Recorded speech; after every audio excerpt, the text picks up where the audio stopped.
All right, are we recording? You got the metronome on. I did, but I took that shit off. All right, let's hit a clap for the camera and for the audio. Ready? Here we go, everybody. Okay. 1, 2, 3. Oh, that was a good beautiful, one, chaps. Beautiful. Okay, so today I wanted to record because this might be funny and it might not. But I was smoking with the homie earlier, and you know how when you get smoking, you're just like, your brain's everywhere. You're like, yo, this sounds like a really good idea. Dude, wouldn't it be sick? It's like, it's probably not a good idea, but I just thought it was funny in the moment. I don't know how the topic came up, but the word extended and then the word mag came up, right? You know, and I was like, damn, extended magazine. I was like, yo, that could be like a fucking a magazine name called Extended Magazine. Extended Magazine. And I was like, you know, it has to be probably just like a gun magazine, but Yeah. like a gun, like I was like, fuck it. That was what I thought was funny today. What did you guys do today? But yeah, what's up, everybody? Hey! This is Too High for TV, Y'all know where what it is. where two guys get too high and talk about a little bit too much TV. If you thought we were back to the normal shit this week, you fucking thought wrong. Because right, if you guys. look over to my right, Daniel's right. If you're watching the video, your left. We got a new face, another third P to this pod.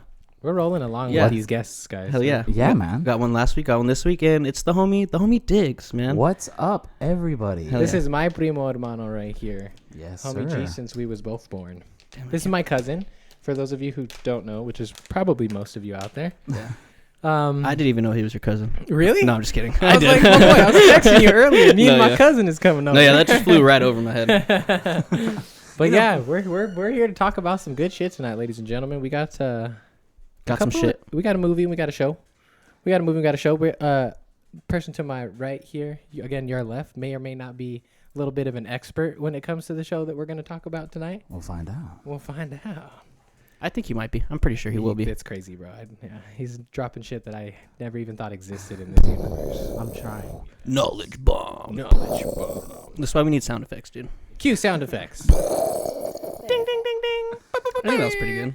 But yeah, thank you guys. If you listened to the episode last week, it was one of my favorites, definitely. Not because we had one of my best friends on, but just the conversation we had was really good. We got deep, man. We did get deep. We That got was real pretty deep. interesting. I didn't expect to get deep. Actually, I kind of did because I know how that dude. You didn't expect to get deep, bro. Hey, pause. But nah, dude, it was a good episode. I actually checked the analytics, and that was like the biggest spike in downloads that we had since like our No first way. episode. Yeah, All right. our first Yeah. episode, I think we had like 20 in one day, something like that. And then Yeah, that one we had like I think like 16 or 17. So Okay. I was like, all right, Hey, cool. we might have You guys to- spoke with the guests, all right. Seems like y'all fuck with the guests, bro. But yeah, All if you right. listen to that and you enjoyed it and you posted it and you shared it, I appreciate that. We appreciate that. Yeah, y'all are the best. Thank you you know- so much for the support. We appreciate every last little bit of it. Yeah. We do this for fun. We do this to hang out with each other and talk about this kind of shit anyways, but man, it's just an added bonus that we got y'all out there enjoying it as well. Hell yeah. It just qualifies as kind of like a regular conversation in my book. I mean, It is. Exactly. It really is just regular Like conversation. that's the reason why we started in the first place is because we was just talking too much about it at work. So it's like, all right, fuck, let's do this in a productive manner. Yeah. Right. Let's focus our energy in a different direction. But yeah, this week what we got going on for you guys. Sorry, I'm trying to roll this joint and then trying to figure out what Yeah, we're me fucking too. talking about at the same time. But this week we're gonna talk about a little bit of Moon Knight. Yes, we are back on the motherfucking Disney Plus train. We had Marvel drop a Always. new freaking show called Moon Knight, starring Oscar Isaac, Ethan Hawke, and a bunch of other people that are slipping my mind right now. But those are the two that I remember. People. Damn, this is a motherfucking show. God So damn, I'm this excited is to talk about it. We're also going to be talking about Fresh. We're hopping back on this Sebastian Stan train as Yeah, well. we've had a you know, lot, yeah. we are Sebastian Stans here. Yes, Oh, Sebastian Stans. Yes. Pause. Hey, you don't got to pause that. I'm just kidding. God dang it, bro. That was too good. All right. Sebastian Stans.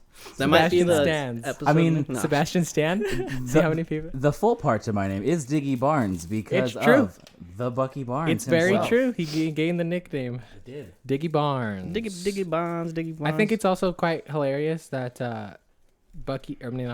Sebastian Stan's character's name in this is Steve. Yeah. That's right. Kinda, right? We'll get into it. But yeah, his name is kind of Steve. Kind of Steve, yeah. Yeah.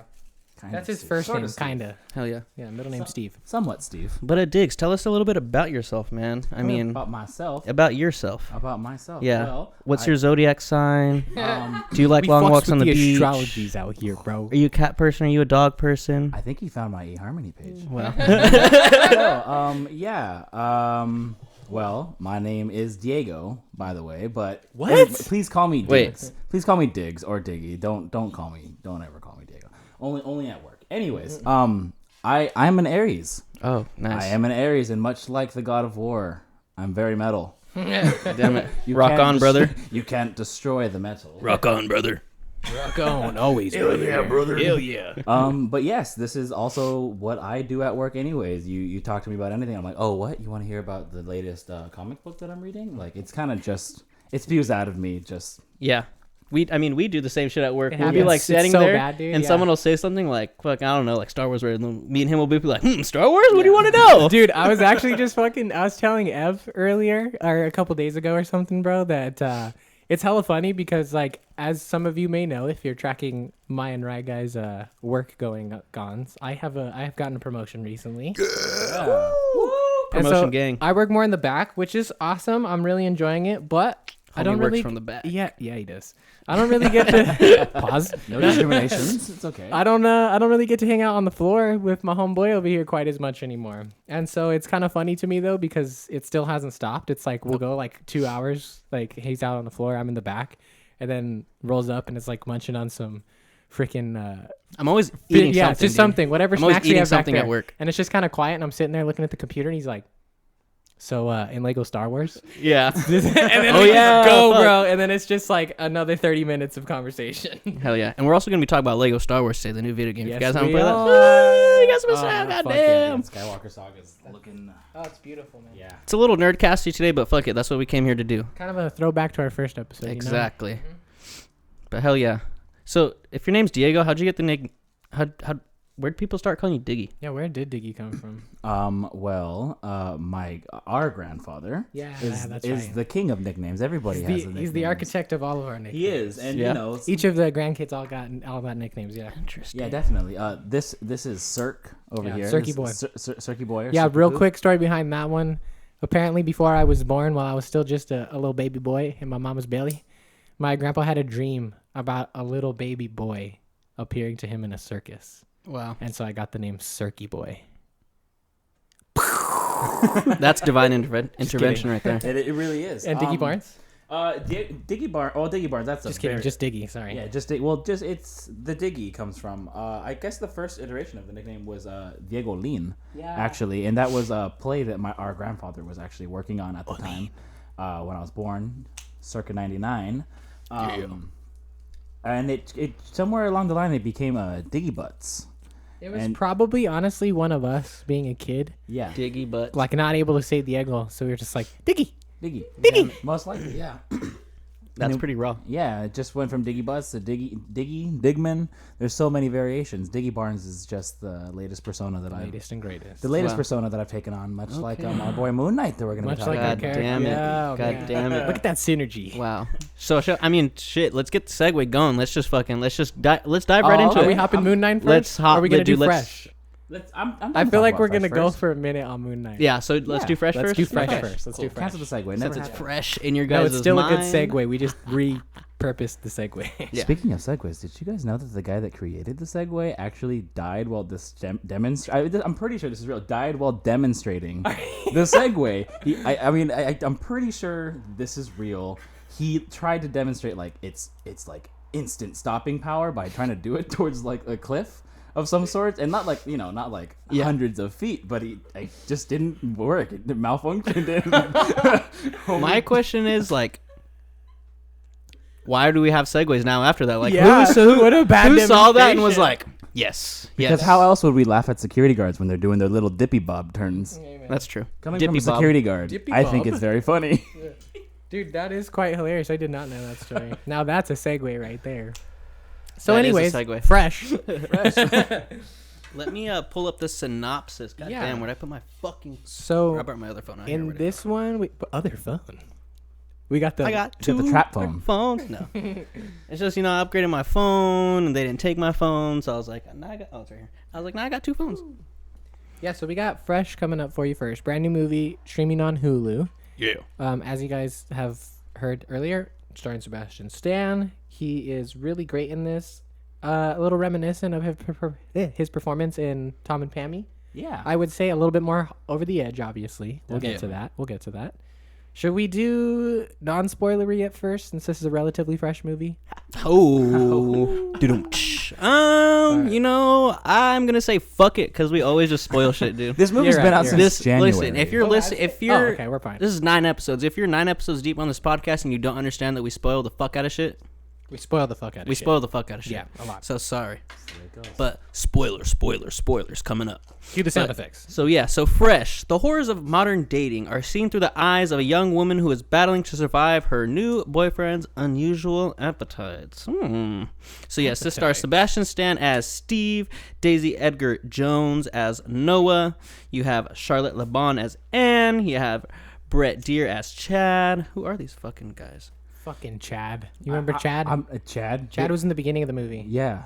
The Oh hipster yeah, guy? fuck that dude. That guy's bro. so fucking His name was annoying, Chad? bro. Yeah, his name was Chad. It was just Kyler in my head the whole time. Kyler. He Or- could have been called Kyler. Or maybe Tristan. Like, Yeah. So yeah, I think the most interesting part of this movie is the fact that it says like the horrors of modern dating, right? Because if you're not up to, let's break down the movie a little bit. So we have this girl Noah, right? She's kind of Good name for a character.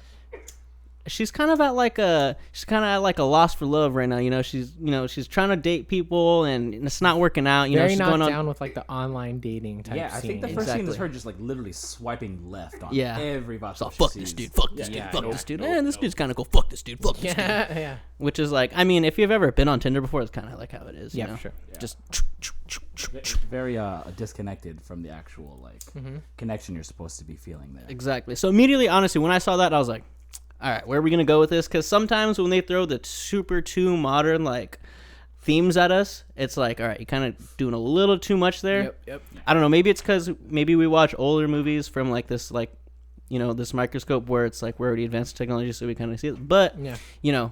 when they kind of throw things at our face like this, it's almost like, fuck, kind of almost beating a dead horse at a certain point. Yeah. But Sometimes it can be a bit much. Yeah. they did it really nicely. They didn't I agree. harp too long on Tinder this, Tinder that. Tinder. It was very much like you get into it really quick. You see that she's not having a successful time finding someone that matches her sort of lifestyle. She goes on a date with this fucking Chad ass dude, freaking weird. He was like, yo, let's split. Is he offered to split the bill? He No, sucks. so on the way over, she gets a text message and she's like, by the way, it's cash only. Or something like that, right? Don't forget to bring cash. Yeah. Jesus Christ. Chivalry's dead. Yeah, basically.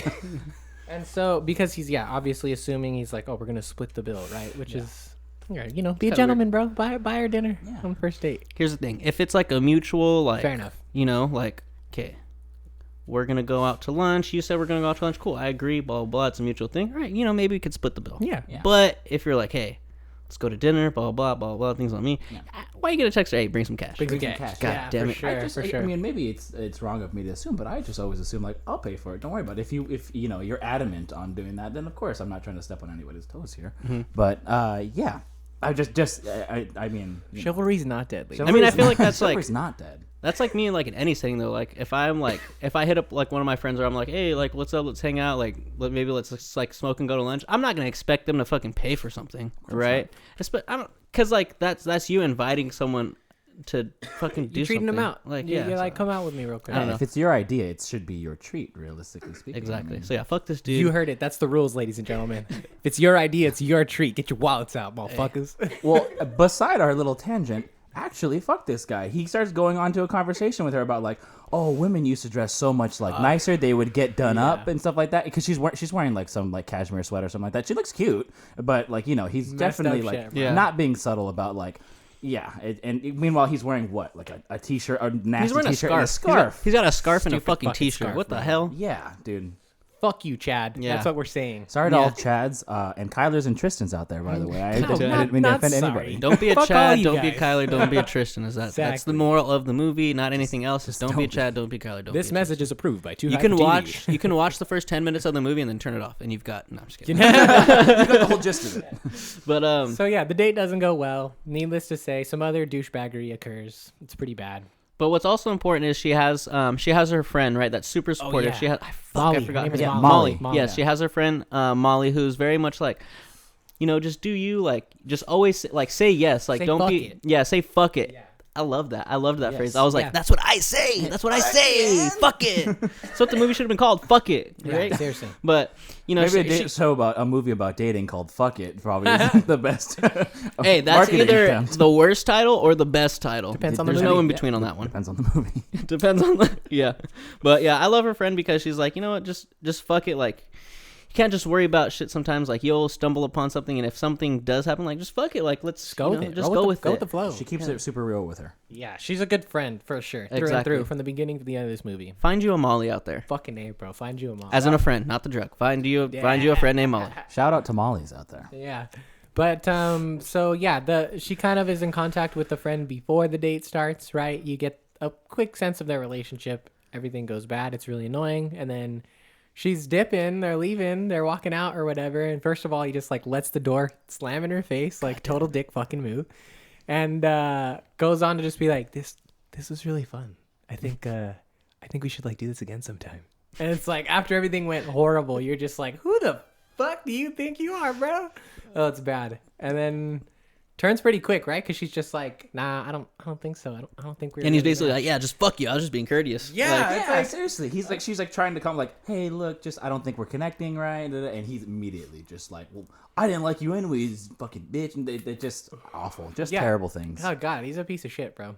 fucking Chad. So you get a sense of what Molly's life has been like up to this point, right? Like I right. That's I guess what they were trying to tell.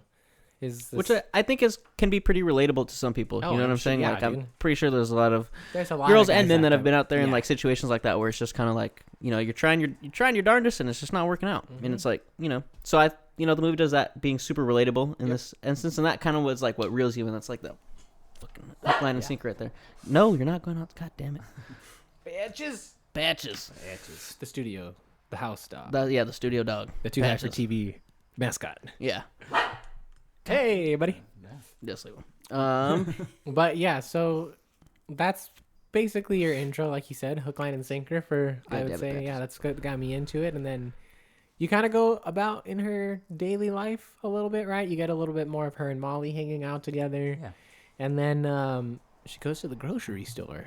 On one fateful day, she ended up at the grocery store, and in the produce aisle, we are finally introduced to Steve. Steve, Sort of, Steve. sort of Steve, Sort of, Steve.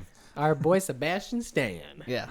Yes. And he was funny. Like I love him in a role like God. this. Like I was telling Diggs earlier, and I've told you before, right? Yeah. I love seeing characters in roles like this where we're so used to seeing Sebastian Stan as the Winter Soldier in fucking Marvel movies, and as much as I love him in there, like he's a great actor. Let's see him do other stuff, and Yeah. him from going from Pam and He's Tommy got range. to this, like, dude, the range on this Crazy dude. range. Oh my god. It's giving range. He's giving range. It's pretty wild, yeah. So I love it because he's just like this funny, like quirky dude, like saying these jokes, like, oh, well, I guess we'll meet here in the Great Pacific next time, like like it's Yeah. it's funny. It's hard. It's hard. Yeah. no, you go. He's so charming. Yeah. Like in the beginning. He is. God. Oh, it's so difficult. Like, I can't. I knew what was coming, so like when I was watching it, I was like, "Fuck, this bitch right here he's good, man. He's he's good, real dude. good, dude. Thank He you. is too fucking good at that shit." Yeah. Sorry, leaning away from the mic while talking. Big don'ts. It's all good, dude. Yeah, no, he really is charming. Like I think when it's just like a natural thing that Sebastian. Look at us, Sebastian Stans here, just talking about how like Look a at us, national Sebastian treasure he standing is. away. I think his natural charm that comes from him, like it comes off as like kind of dorky and awkward when he's Yeah. playing the Winter Soldier, because all seriousness they're trying to give him depth. Yeah. But like he's just genuinely charming. He comes up there and he's got the whole line about like the cotton candy grapes or whatever. Like yeah. you have to try these, or you think It I'm really gonna be tastes crazy. like cotton candy. Yeah, They actually do, bro. God damn it. I had some literally like a few days before I watched this movie, and they do taste like cotton candy. Cotton candy Shout out grapes. Jacob. He brought them into the shop. Yeah, it was pretty crazy. But yeah, he's very smooth. He comes Suave. off. He's playing at, I'm awkward, but it's working. Like, she's actually genuinely like interested in him at this point. Because also, what a fucking meet cute, right? Like compared to the contrast of the beginning of the movie where she's like flipping through whatever like fake dating site they have. Yeah. To find somebody, it's like, oh my god, I just met him in the produce aisle at the grocery store. Yeah, in the I'm real happy world to where like him. shit doesn't really happen like that. a lot of the time Exactly, anymore, bro. You know? If somebody So came up to you and was like, you got to try these cotton candy grapes, you'd be like, get cool, the fuck off. away from me, man. Get Bye. the fuck away. How dare you? Yeah, Oh, exactly. these Eat your own grapes, please. I don't want Yeah, them. yeah. Motherfucker busts them out in the store. He's like, here, try one. It's fine. Yeah. Definitely a pre-COVID move. Just dipping your hand into some Yeah. grapes in the store before you buy. You probably put them back on this thing afterwards. Was like, done with these. My whole grape bit's over. No, you got to buy them after. Oh, yeah. For sure. That's one thing this movie doesn't do. It's like, I feel like it's come up on a couple of the movies we've talked about. Is it's like, nowadays, some movies choose to make their background worlds COVID, and some of them don't, I'm fine with it. Yeah. Either way, I'm down. I think it's cool that we have both. Sometimes it trips me out, like, to see masks and shit. I'm like, oh, wow, they went for that, huh? Yeah. Yeah. I mean, I enjoy it sometimes. They could be a little sometimes I pushy. want that disconnect. Yeah, sometimes it is a little bit too much of like that. COVID. Yeah, well, know? movies are supposed to be our escape. We don't want to be reminded, especially like during the full swing of the pandemic. It's like, oh god, yeah, that's right. I'm stuck in my room. But yeah, so Sebastian Stan. he gets it. Sebastian Stan. Yeah, so gets her number, right? Yeah. Again, crazy fucking wild ass thing. Talked for like a minute, and she's like, "Yeah, here, Come over to my house." Yeah, basically. And so gets the number, takes off or whatever, introduces. You hear her name's Nella. Here's Well, because they go and have drinks at a bar afterwards, right? Yeah. They like have a couple of days or something like that, or maybe a day or something. I don't know. And I think she kind of talks to Molly about him a little bit. And then they go out on a date. They're at a bar. He's already there, a little bit lit. There's that joke about the cherries when she's like, "I don't, just give me all the cherries you can get, like extra cherries." And he's like, literally brings over like a whole ass cup, and he's like, "It's all the cherries we have." Like, Yeah, she's that was like, that good. I just wanted like two. It's like, fuck. But That was good. exactly, that was like another part. Like, this is a good movie because if you haven't watched the trailers, you don't see like the twist sort of coming. So it kind of like really sucks you in like that. Even me, like I saw the trailers, but that was like sucking me in. Where I was like, "Oh shit, They where's do a it? good job. Where's it going?" Yeah. But if you haven't watched the trailers, I really advise like just watch this movie without watching the trailers because you're gonna be like, oh fucking shit, Yeah. because there's like this movie is going really really nicely where it's like this really heartwarming like lovey-dovey like, oh my gosh, they found each other and they're like they feel so perfect for each other because she's kind of very reserved and he's kind of like kind of puts himself out there and stuff like that, and it's this really like yin and yang sort of relationship that they got going on. So you're like, oh my god, this is so cute, like hell yeah. And then it takes a complete like 180 like flip, and it's at this moment where you're like, oh my god, it's like this is gonna be nice because they they plan on going away on a trip, like on a little vacation. Also, which crazy is fucking thing to do. fucking Bro. nuts. Yeah, they're just Ridiculous. chilling. They're at her house. Obviously, they've hooked up already, and they've done all that. So it's not like the most crazy thing I would say, but like, for they've known someone each other that for like a week. yeah, for someone that you just met for like a week, and he's like, we should just go away. She's like, oh yeah, cool. It's just anywhere. It'll be a surprise. And she's like, yeah, let's do it. I think Steve is actually also Tommy Lee. Doesn't he do that exact? Yeah, Let's he go does. away together. Actually, holy Yeah. shit, that's crazy. Yeah. Wow. No, but it's true. Like it's definitely super fast. Like that's the moment too where Molly starts to get tripped out. Yeah. And fucking Noah just doesn't listen, man. Yeah. She's just like straight on like. She's like, you said fuck it, right? Hey, that's what we do. Fuck it, God, Yeah, seriously. It's like yeah, Molly's like, terrible. no. In this situation, when a dude you just met asks you to go away for fucking however many days, you don't say fuck Yeah, it. Like chill, you're just yeah. like, nah. Yeah, but You she know? kind of, she's got her mind made up and she decides she's going to go. So whatever. That's what happens. A little bit more sketchiness, right? When like they show up or Steve shows up, right, to pick her up that night. And then he's like, oh, bad news. Fucking looks like we're going to have to take off in the morning. So fucking there's real bad traffic right now. So I figure just stay at my place and we'll leave in the morning. He does that kind of smooth too, because he's very It's like not he's bad. like oh sorry, like oh ran late Yeah, at work, blah yeah. blah.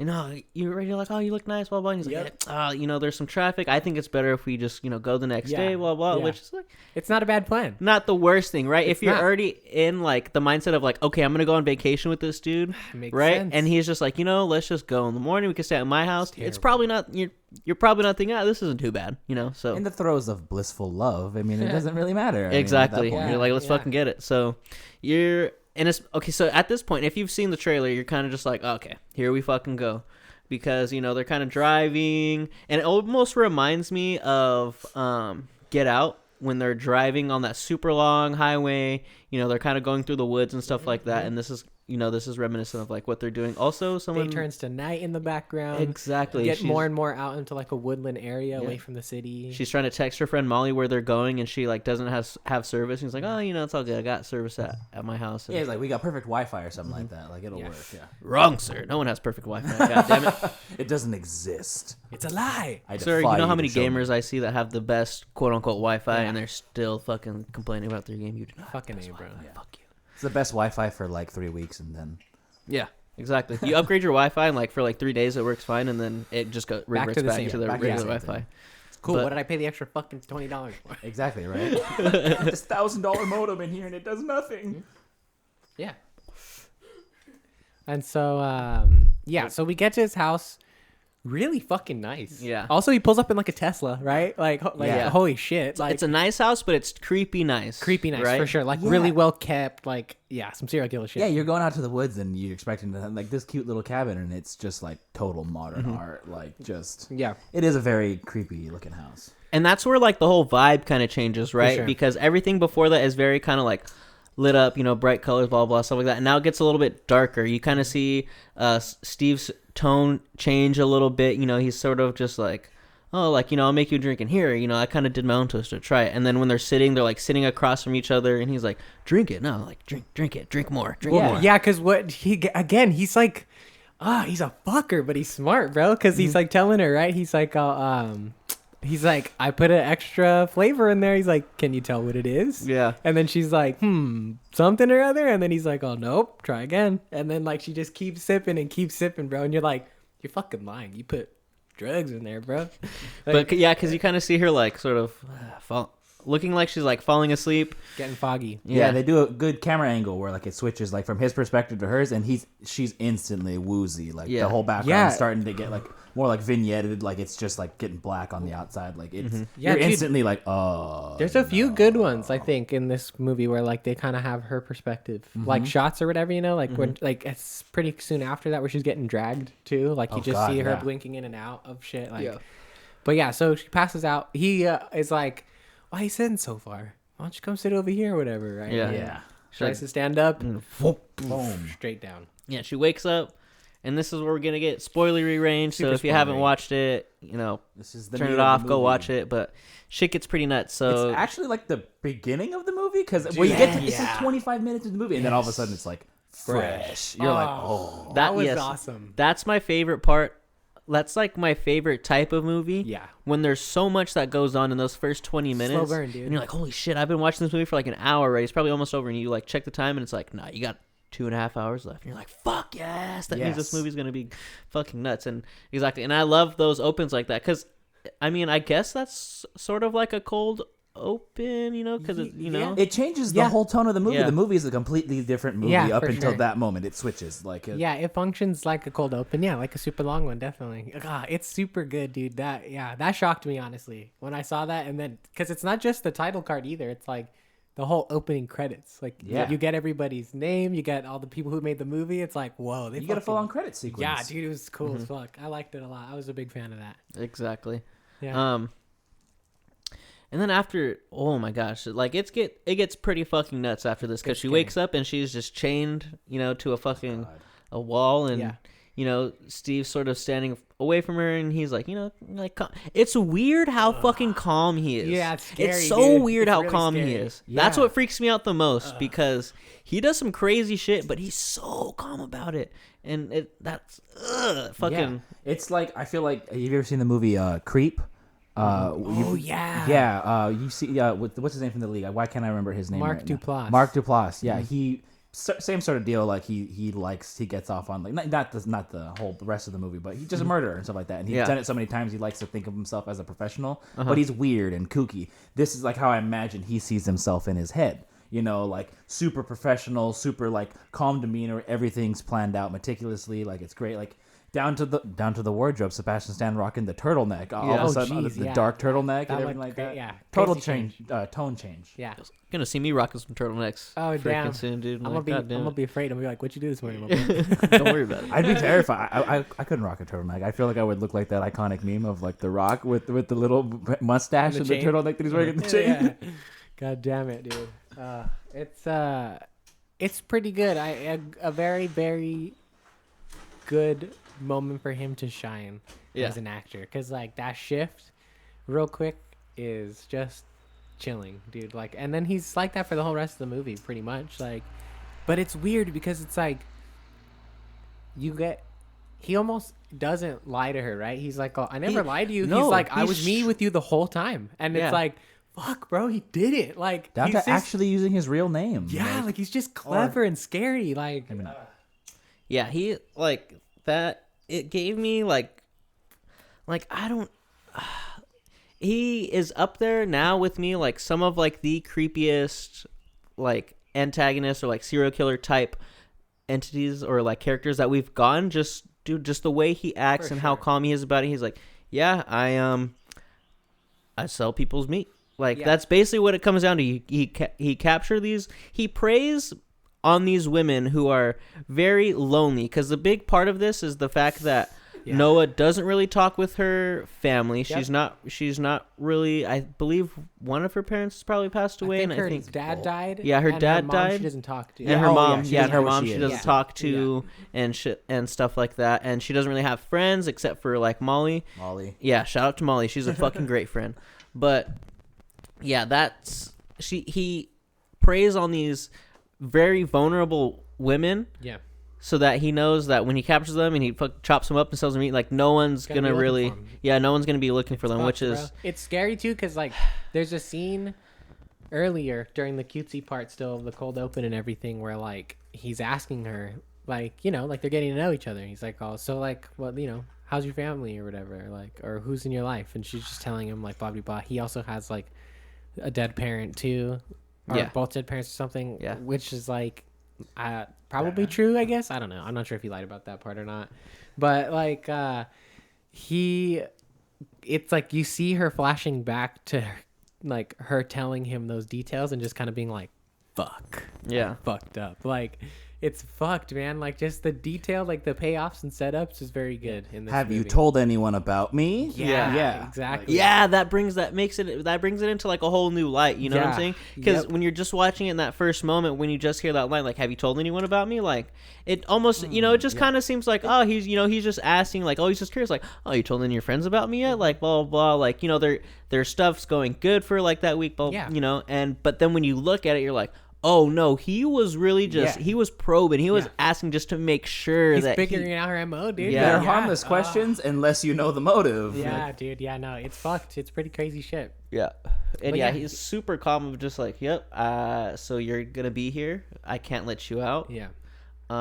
It's like, as long as you're good though. Yeah. I will make it nice for you. He's like, I'll be nice to you. I'll cook really good meals for you. He's like, I'm a really good cook. Yeah. Oh, it's fucked. Yeah. It's terrible. He pulls a Joker on her. He's just like, look at me. Come on, look at me. Look at me. No, and he like screams at her like intensely, and it's like, there's that was scary. A really insane scene like where the camera works just really nice, where you have like he's like looking at her and he does like this stare. I don't know what it's called, but like that famous stare where like you're looking down but you're like looking up at the same time, almost looking through your eyebrows. Yeah, exactly. And he like the light is like only shining on like one portion of his face, and it's like really dark, and you just hear like his voice. There's like no music at that time, which is fucking great, and I was just like, holy shit. How did you guys feel about the music in this one? I liked it. I thought it was like, if I remember correctly, very synthy. Like, I don't think it was incredibly memorable is my thing. Like, some of the actual songs that they used were cool, but in terms of the score, it was like, I don't know. It was to me. Like, it wasn't anything that, I don't think it took anything away from the movie, but it was kind of background music. Yeah, but if there was a really great score to this, I think it could have elevated this movie a little bit more, which is like, isn't much because this is already like a really good movie. It is. But fuck, if you have like just a really good like score and some of these scenes, like, oh my gosh, it's dude, gonna be fucking music great. is a fucking big pillar. Yeah. Just have something in the way playing over and over and over again in the background. In the way. No.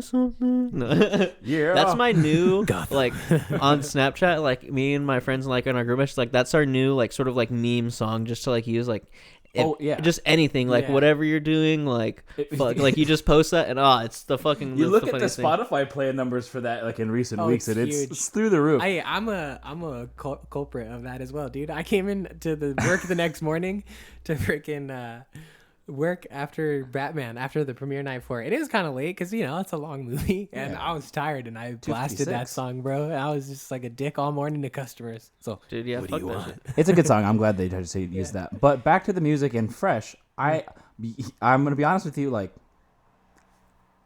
There's music in this movie, like and I don't necessarily know if it's a bad thing because I feel like the movie keeps you so drawn into the story that's going on there. Like it went by me, and music is something that I definitely usually like always like notice and like to look at and stuff like that, or not look at, but like to like figure out like why it's there and all that kinds of stuff. But yeah, the music is just it really is just not there. Yeah. But again, I don't think it takes away from the movie. It could have made it better. I mean, I feel like to me sometimes there were parts where like some of the music I was like, I don't know if I like agree with like the music choice here, just because I don't like I feel like I understand what they were trying to do. Like they were trying to make this really creepy movie, which was already creepy as it is, but then add like this really happy music to it to sort of add this extra layer, But to me, it didn't really work too well. So there were times where it kind of like not necessarily took me out of the movie, but where I was just like a little bit more disconnected than I was like, fucking 20 seconds ago when you just had an amazing scene and then there's like this transition. There's this music where I'm just like, like this kind of weird, I think everything else about this movie is like very exquisitely done, to be honest. Yeah. But that was the one thing where it felt like they were being a little try hard, like just like a played out cliche. I think a little bit. Yeah. They had the one scene like right after you kind of realize like everything is going on. He's already had her and he's going back about his life, and he's like, it kind of looks like everything around him is just kind of dying. Like it just his everything around him is just not okay. But he portrays this like super upbeat, like he's taking the jog and it's like, oh, it's such a perfect day. I love that. I thought that was good. That one was good because it adds to me that kind of adds to his character. His running style also adds to his character. It's kind of this weird, awkward sort of run. So you're like almost like primal aggressive. Yeah. Totally. So it's he's like, it's weird. It's like that sort of added to the creepiness because it almost like I don't know, dude. Like it was fucking for sure, dude. Definitely. Like he just also has like a weird, not that people don't get enjoyment out of like working out and having to run and shit like that, but the smile that's on his face is fucking scary, dude. Like he's like running just like, I'm gonna go chop somebody up today. Yeah, dude, it's fucked. Am I gonna do a finger, a leg, an arm? Oh Jesus. Okay, I will also say, because I think this is relatively next also in the line of sequence, like as far as the movie goes, is I did enjoy the first scene of him chopping up the leg. As fucked up as that sounds, sorry, just like from a movie standpoint, I thought the music that they used in that one, was good. Because that was that's the thing. So there are some times where this music like really adds to the movie, and then there's other times where it kind of takes away. So I feel like that's why the music is so just kind of like meh at point, or like just in general for the movie, because you have these times where he's running, he's in the kitchen and shit like that, and there's like really good music. You're adding to that level of that creepiness, like that you're adding that extra layer, and then almost like there's sometimes where it like kind of takes away, where you're just like you didn't need to put that there, or maybe just like a different sort of, maybe just like a darker, I don't know, I'm saying I don't fucking score shit, but I love music, and I'll fuck, it dude. was whatever. No, I definitely agree with what you're saying. There's for sure. All those in favor? Aye. Hell yeah. Yeah, fucking A. So it shall be written down in stone. Did you guys want one of these? Ooh, hell I'll turn that dude. guys. But so yeah, after that you get introduced to there are more women being trapped there, and so you get introduced to Penny first. Penny and Melissa, right?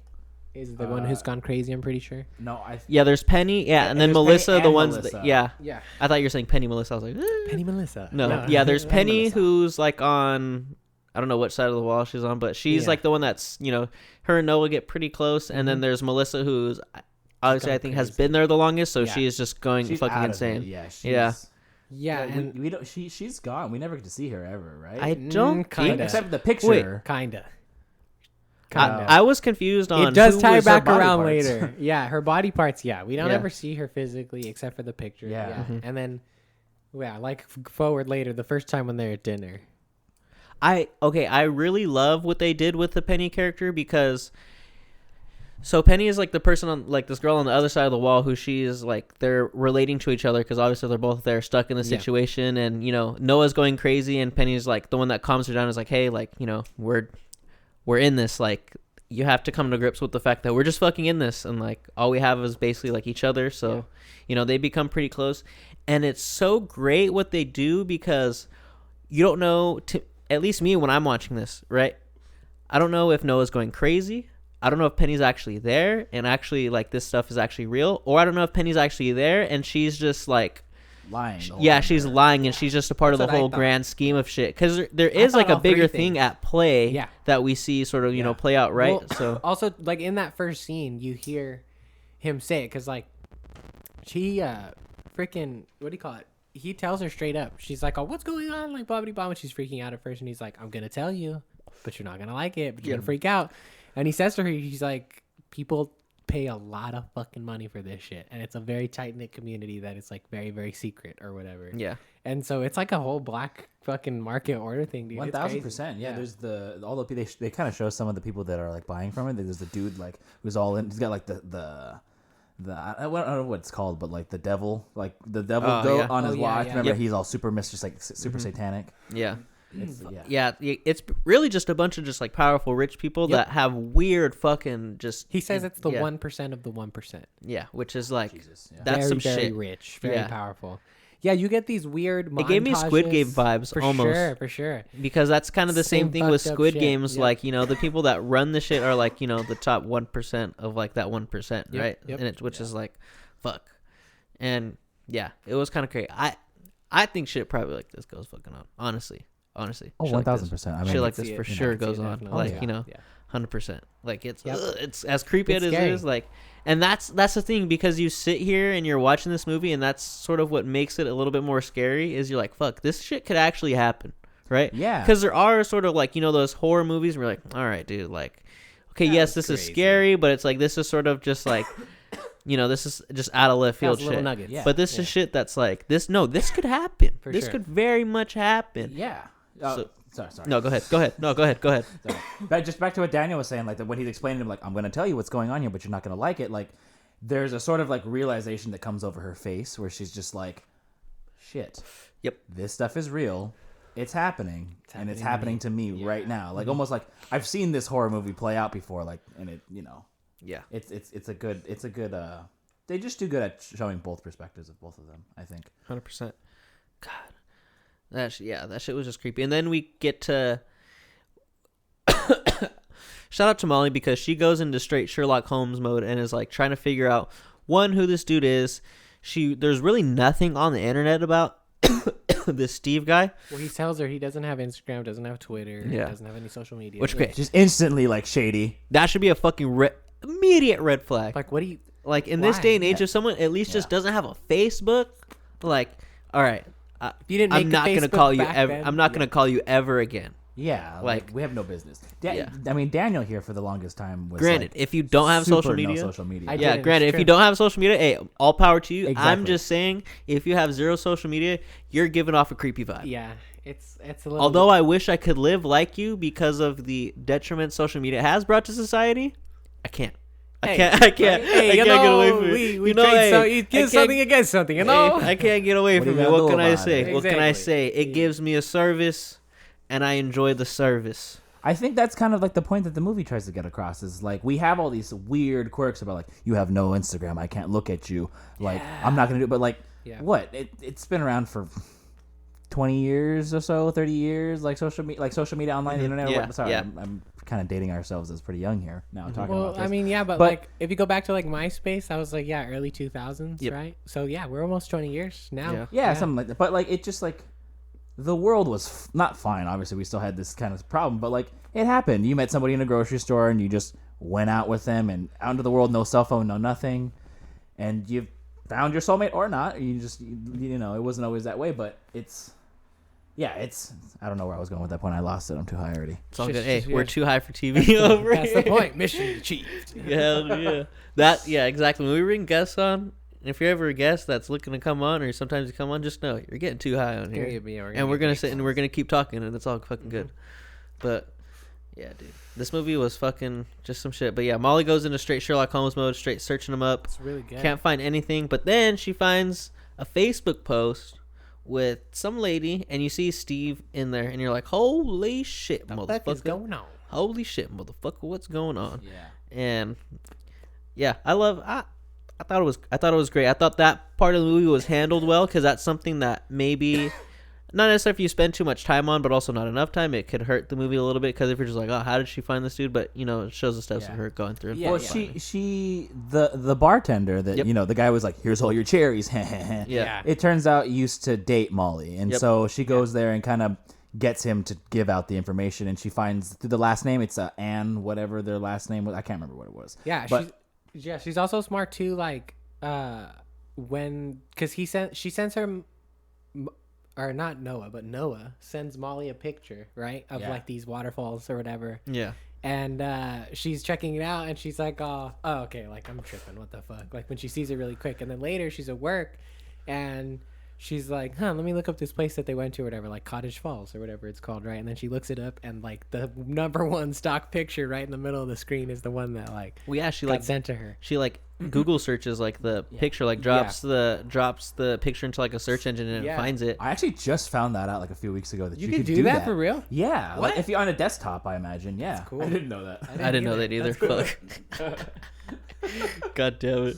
Here I am thinking like, oh my god, Molly is just a super hacker. It's just like, nah, you Molly just do is that. the hacker man. Yeah. Just drag it. Yeah, just drag it. Hey man, drag. you just clicking like, fuck, god damn it. Now I feel like an idiot. Good It's to all know. good. Good to know. But yeah, Molly is literally the best fucking friend in the world, and and finds this lady who looks to be like, you know, have a looks like she has a family with Steve, and you're like, what the fuck? Like, I thought this dude was just, because also once you find out he's doing this shit, you're like, okay, he's probably just a single dude, and then you're like, oh shit, no, he actually has a family. This is a whole different level of crazy. Like, you just added on a whole nother level. You got a family, you're doing this shit, bro. You're nuts. Yeah. Dude's literally pulling a Two-Face. He's like super psycho murder with people, like suave guy, and then he's just family man. Like, they have the whole conversation, like, you put the kids down to sleep and all that stuff. Yeah. It's pretty freaky shit. Like, once Molly gets over there too, and because you don't really know at the beginning, right, when Molly stumbles upon the family, that like they're in on it, which eventually comes true, right? And so she shows up to the house, and she's like trying to be like, yo, what the fuck? Like, where's my friend? I've seen this motherfucker in your pictures. Like, what's up, man? And she's just kind of like, I'm sorry, I don't know what to tell you. And then Steve comes home, and he's again playing it off, goes back to like simple Steve or whatever, right? And is just like kind of pulling it off, and then fucking Molly, super hardcore badass detective, fucking calls Noah's phone before she leaves the house, and then you hear bum bum bum bum bum bum bum bum bum bum, or whatever her ringtone is. Yeah, and then it goes off in Steve's pocket, and he's like, "Oh, you shouldn't have done that." And then whack. At that point, I was kind of like, dang, why didn't he turn off the phone? Because he's always like, he's been pretty good at Ever heard of Silent, my guy? Yeah, like really good at everything, and like for him to like not check that off like the box, for him to like double check that, you're almost just like, really, dude? Like, you know, but I get it. It's not something that I'm super pissed about, but like looking back at it, I'm like, oh, you could details. Yeah, that was a plot device for sure right there. That one had to move the script along. I'm not gonna lie to you guys. So I was like taking dabs when I was watching it, and I remember he had the whole conversation like when he's telling her in the bar like what he does as a doctor, and he's like, "Oh, plastic surgery, right?" Yeah. And I was like, "Oh my god, is he doing a face off? Is this like some guy that he's modeled his whole life after?" And he's like trying. I was like, "Oh my god!" I was like, "Dude, that's another good like fucking tie too, to like what he does. Like another hint that he drops. You know, he's like, I'm a doctor." She's like, what kind of doctor? And he's like, reconstructive surgery. Yeah. And so I was like, yeah. And because if you're a plastic surgeon, you're just like, oh, I'm a plastic surgeon. Yeah. But him just be like, reconstructive. She's the one who's like, oh, like plastic surgeon. He's like, kinda. Yeah. Kinda. Yeah. That's when I was like, oh shit, we're in for a we're in for some shit today, folks. God damn it. And then, yeah, so fucking the phone goes off, and then Molly ends up going down, and I was like, God damn it. Yeah. And then you find out that the wife is actually one of these girls that he had, and he probably just like recruited her, like, all right, cool, I need this sort of, I need this A-list, I need this double life, so it doesn't look like a, or maybe weird. he liked her too, and like, you know, was Do you like, think I'm that gonna that not wasn't murder her. that wasn't Sam or Sammy or whatever, right? Because like there's a scene, I can't remember where it is, but like Noah's kind of like flipping through like a magazine, right? That like what's his name, Steve left for her, and she stops all of a sudden because she sees some writing like very quickly on the inside of the book, and it's like, if you're reading this, it means he likes you, like stay strong or whatever, like from Sam. It probably like is. that. So it probably is. I wonder if that was her. Like, could be. I don't know. She seemed really into it though, to being someone who's like, just stick it out through the end, it'll all be okay. True. Yeah. Well, I mean, because maybe it ended up like working out for her, you know, like she obviously is out of like her solitary confinement of like, you know, the little room that Noah's in. Yeah. Obviously, she doesn't have a fucking leg, but you know, like she's living her life again, and not only that, she's a piece, obviously, of like a powerful organization. So like, she's probably got some. Yeah, he serves her like a little piece of meat. And he's like, "This is $30,000." So you know she's probably like, bring the money, and she gets in on it. You know. Yeah, no, It was the lavish lifestyle because of it. Yeah, most definitely. And so once Molly's captured, that's kind of like where it gets into like Steve revealing that he's still into Noah, right? Yeah. Right, more or less. Yeah, because Noah's talking to like Penny, and Noah's telling Penny how they slept together, and then Penny's like, whoa, like he didn't, you know, obviously you're probably obviously different, and that's where you're like, huh, that's kind of weird, you know, like, and then it's interesting because you kind of go through a montage of like, you don't know if Noah, since she has that, not the idea, but that spark kind of clicks in her head, like, oh, he kind of likes me, like, you don't know if she's sort of gonna start to like play into it now, right? Like, because it almost looks like she's teetering on, like, because the way it goes, right, where she kind of agrees to have that dinner with them because she's like, oh, like, what does it taste like, and blah blah blah, and all that stuff. You're like, damn, is this shit gonna be? Is this how it was gonna end? Yeah, which I'm still not really clear at the end. If like she kind of seemed like she was into it a little bit at the end there, you know, like, well, because like the trippy thing is, it's like, also sidebar.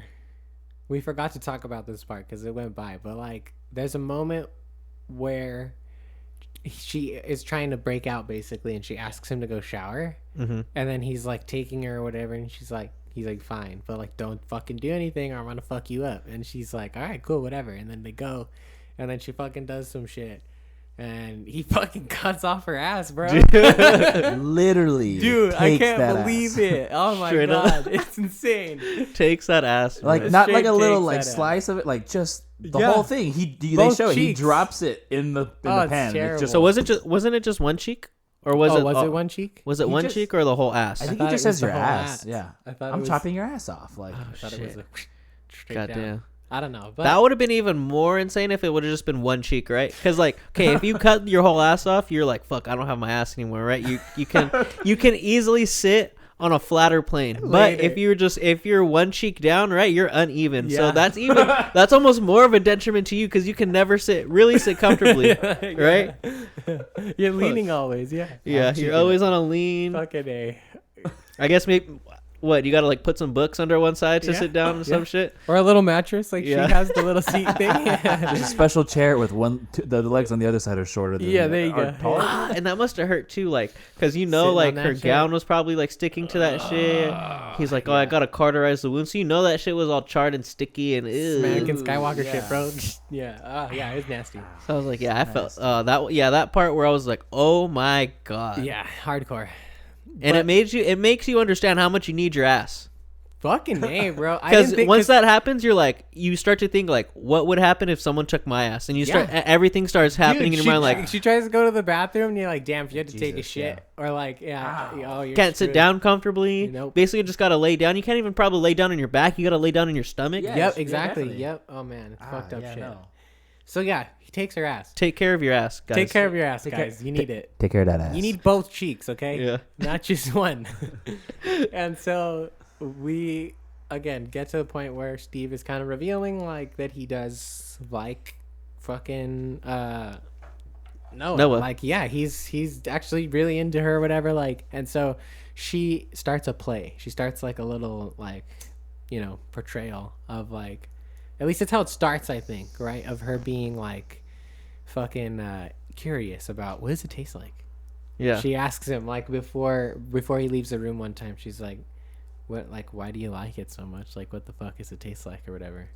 And he's like, and he just leaves or whatever, right? He just kind of dips. Yeah. And then later he comes back, and he like has a present for her, and he like drops the gift down, and he's like, "You should wear that tonight. We're gonna have dinner or whatever." And she goes full on for it, bro. Like, she does a good job. It's scary shit, dude. Like, Well, I think after she asks how it tastes, he gives that really weird line. He's like, "Well, it depends on where it comes from. Oh, yeah, that's where it's right. prepared." And he's like, "But if it's done right, it's exquisite." yeah. It was a good delivery. It was a great delivery. If he would have said sensational at that part instead of exquisite, I would have lost my shit.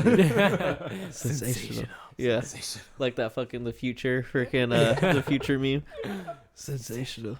Oh, dude, that part would have been great if he would have thrown that in there. That would have been like the Lego Star Wars. I have a specific set of skills. Oh my god! Yeah, there's a moment where we'll get to it. Yeah, we'll get to it. We'll get to it later. Yeah, but that's how that would have made me feel. But yeah, that part was nuts because one, you're just like, oh my god, this chick's gonna eat some human flesh right now. Yeah. Made me a little curious. Like, damn. I asked my girlfriend. I was like, would you like in this situation? Would you eat it? Would you eat another person? Like, I was genuinely like, would I do it? It was weird. It was weird, dude. It was a weird moment for all of us, I think. Yeah. Yeah. Because it makes you think. At that moment, in hindsight, right, when you understand what she's trying to do, she's really playing the part so she can get the fuck out. Definitely, right. Yeah. But So, then, like, I guess in the grand scheme of things, if that's what I have to do, if that is the last step in the process to getting you out, I guess I'll take a bite. I'm sorry, whoever it is. I'm sorry. She does purge herself, I think, afterwards. Oh yeah, she throws up. Yeah. Oh, okay. Yeah. If I can throw, I'll make myself throw up afterwards. Yeah. Yeah. I'll make myself throw up, bro. I'm respectful. I'll take a chunk out of somebody and then just. It's nuts. Yeah, dude. fucking. Yeah. But when she tries, it looks like it was prepared nice. it was Human meatball. He's in some pasta, some meatballs. It wasn't looking bad. But once she I'm a tries sucker for Italian food. Okay. it's good. It's good. Once she tries it, though, she kind of, I think, starts to teeter a little bit, right? She's like, I feel like she kind of doesn't know for a second because, I don't know, she like, they're talking and laughing and shit like that later, and she kind of breaks down, and he's like, hey, what's going on? And she's like, still munching on the food, and she's like, I feel awful, and she's just crying. And like, honestly, at that moment, I kind of took that as like, I feel awful that I'm enjoying eating this food that's in front of me right now. Yeah, it comes off like she's like kind of enjoying it or whatever and stuff like that. I mean, to play it off that and cool, also I feel enjoying like the fact that she's like on a date with her fucking serial killer capture. Yeah. Like, I think she slips for a moment and she's like, fuck me. What speaks the hell? volumes about Sebastian Stan, though. Yeah. Yeah. Hey. Even as a murderer, you're like, God damn, this guy is just He's charming. charming, man. God damn it. He sure is a murderer, but darn tootin' if he ain't charming. God damn it. Oh shit. Fucking Sebastian Stan, bro. Fucking sea bass, bro. Sea bass. Oh shit. Yeah. But yeah, so they're on their shit or whatever, and then earlier in the movie when they were first having their like first week of dating and shit like that, they had this like cute little dance scene, right, where they like played some tunes really quick and kind of like got down real fast in his living room or in her living room and shit like that. And so it's kind of a throwback where she's like, yo, we should dance. And then they kind of go into the living room and start doing their thing. And shit continues to progress until like they start to get back into the bedroom, right? And then, oh boy, some savage shit goes down, bro. She goes fucking ham because they're getting down or whatever. And, she's kind of starting to kiss him down the chest and shit like that. And fucking straight up bites his goddamn motherfucking dick, bro. God. Oh, that shit was crazy. I was like, fuck you, Sebastian Stan. I was like, like, Dang, bro, that was hardcore, dude. That shit was crazy. That was Fucking comes up with fucking blood all over her mouth and shit like that. That hurt me, bro. It was intense. He's like, like fucking freaking out and shit. It's crazy. Yeah. Well, fun fact: Sebastian Stan's penis actually talks like it did in Tom and Patty. So you hear a little bit of a scream afterwards, but his mouth is completely silent. Yeah. Fun fact: it hurts if your penis gets bit off. Fun fact: if you didn't know. And it wasn't method acting. They she actually bit Sebastian Stan's penis off. God damn it. But that is the beginning of a pretty fucking intense sequence of events, bro. Holy shit. Like the ending, like fight scene, I guess you can call it, right? Yeah. Gets fucking hardcore. Cause she does that shit, steals his fucking key, steals his fucking like QR code thing or whatever it is. Or what is it? A RFID scanner. Key fob. Key fob. Mm-hmm. And she dips, she locks him in that fucking room, and then like goes to all the rooms and lets Penny out really quick. She finds Molly, she lets her out. They have to carry Penny out because Penny only has one fucking leg. Yep. She's also missing an arm. No, she has both her arms. I think she's just a leg, but right? she doesn't have an eye, right? Or is her head bandaged? She's got like a head bandage on. So okay. Yeah. So maybe he took some of her brain. Oh. The brain meat's the most expensive. But the fucking. So, yeah, they're making their escape and shit, and you slowly see Sebastian Stan, like, getting up and, like, trying to get to the fucking door, and then he has to go back for, like, a spare set of keys. It's, like, cutting back and forth between him and shit like that. And they make it to, like, the kitchen, pretty much. Yeah. Right? Yeah. And then that's where, like, shit goes... This is a great fight scene. Super tense, bro. Yeah. Oh, man. They beat the fuck out of Bucky. They did. They fuck him up. Everyone gets the fuck beat out of each other. Like, It's when you're true. watching this, you don't know which way it's going to go. No, it's a savage fight scene. Yeah, because you're like, holy shit, is she going to die? Because there's some moments where they get the upper hand over Sebastian Stan, and then you're like, okay, cool. They're gonna beat him. They're gonna get away. All right, cool. And then he just fucking comes out of nowhere and just starts beating the fuck out of him. He's got the Michael Myers powers. He just just fucking going. yeah. Dude, it they're was all fighting nuts. for their lives, hardcore. Yeah, straight and then up. Molly's freaking kicking the fuck out and doing this and doing that. Yeah. It's pretty fucking insane. It's intense. And then he gets pretty wrecked because he takes the fucking meat cleaver, the meat tenderizer to the fucking face, dude. I don't know how he doesn't die. I agree. Right. I thought he would have been dead there. And then he looks pretty gnarly. I like it because they kind of made him look like a monster. Like half of his face is just like all puffed up and shit. And he's, did like, Molly bleeding. kick him in the face, or did she hit him with a pan, like No, a frying after pan? she stands up on the table after again once more the fight scene happens, she like kicks him across the face. He blacks out. Again, he should have been fucking dead because he slams the back of his head. There's blood. You can see it. Like yeah, he slams the back of his head on like a little like thing right here. And when you're a serial killer, you also have superpowers for sure. some reason. Yeah, so you're just exactly. like, yeah. And so, You're invulnerable for some reason. Yeah, fucking A, dude. And then they pretty much at that point like think that they're safe. Like things seem pretty solid. Steve looks pretty dead. I thought he was relatively dead. And then they're like heading outside. And is that when he goes? So this whole time, so when Molly goes missing, before she had sent her location to the guy to the bartender. I can't remember his name, but I can't remember his name either. And he goes there, and this is hella funny because he shows up and he's like, "What the fuck?" Like he's like, "Nah, I'm in the wrong spot." And then I think does he hear like gunshots and shit like that? He hears like, gunshots and the name Noah. Yeah. And he's still like, Yeah. I've seen how this movie plays out. Yeah, Nope. he's like, "Let's get the fuck out of here." And Yeah, I was dude. like, "Yes, please, like just leave." That Because shit's funny. any self-respecting person would not stay there after freaking hearing any of that shit, right? You gotta dip. Even if you are the nicest person in the world, if you're showing up, you hear screams and you hear gunshots, you're getting the fuck You're not out of fucking there. Batman. Drive away until you have service and then call the police. Exactly. Yeah. So he's like, "Fuck this shit," and like dips, which I thought was great. Yeah.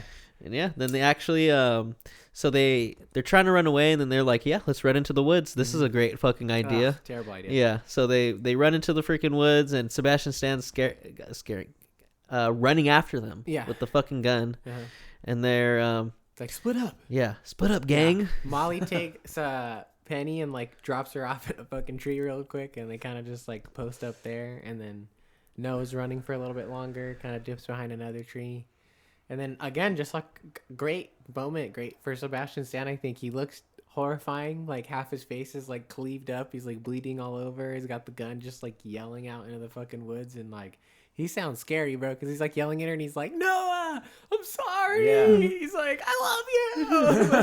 Blah, blah, blah. I love you. He's always sitting there he's always sitting there during takes like, fuck, dude, I'm saying this shit a lot. Yeah, dude, seriously, yeah.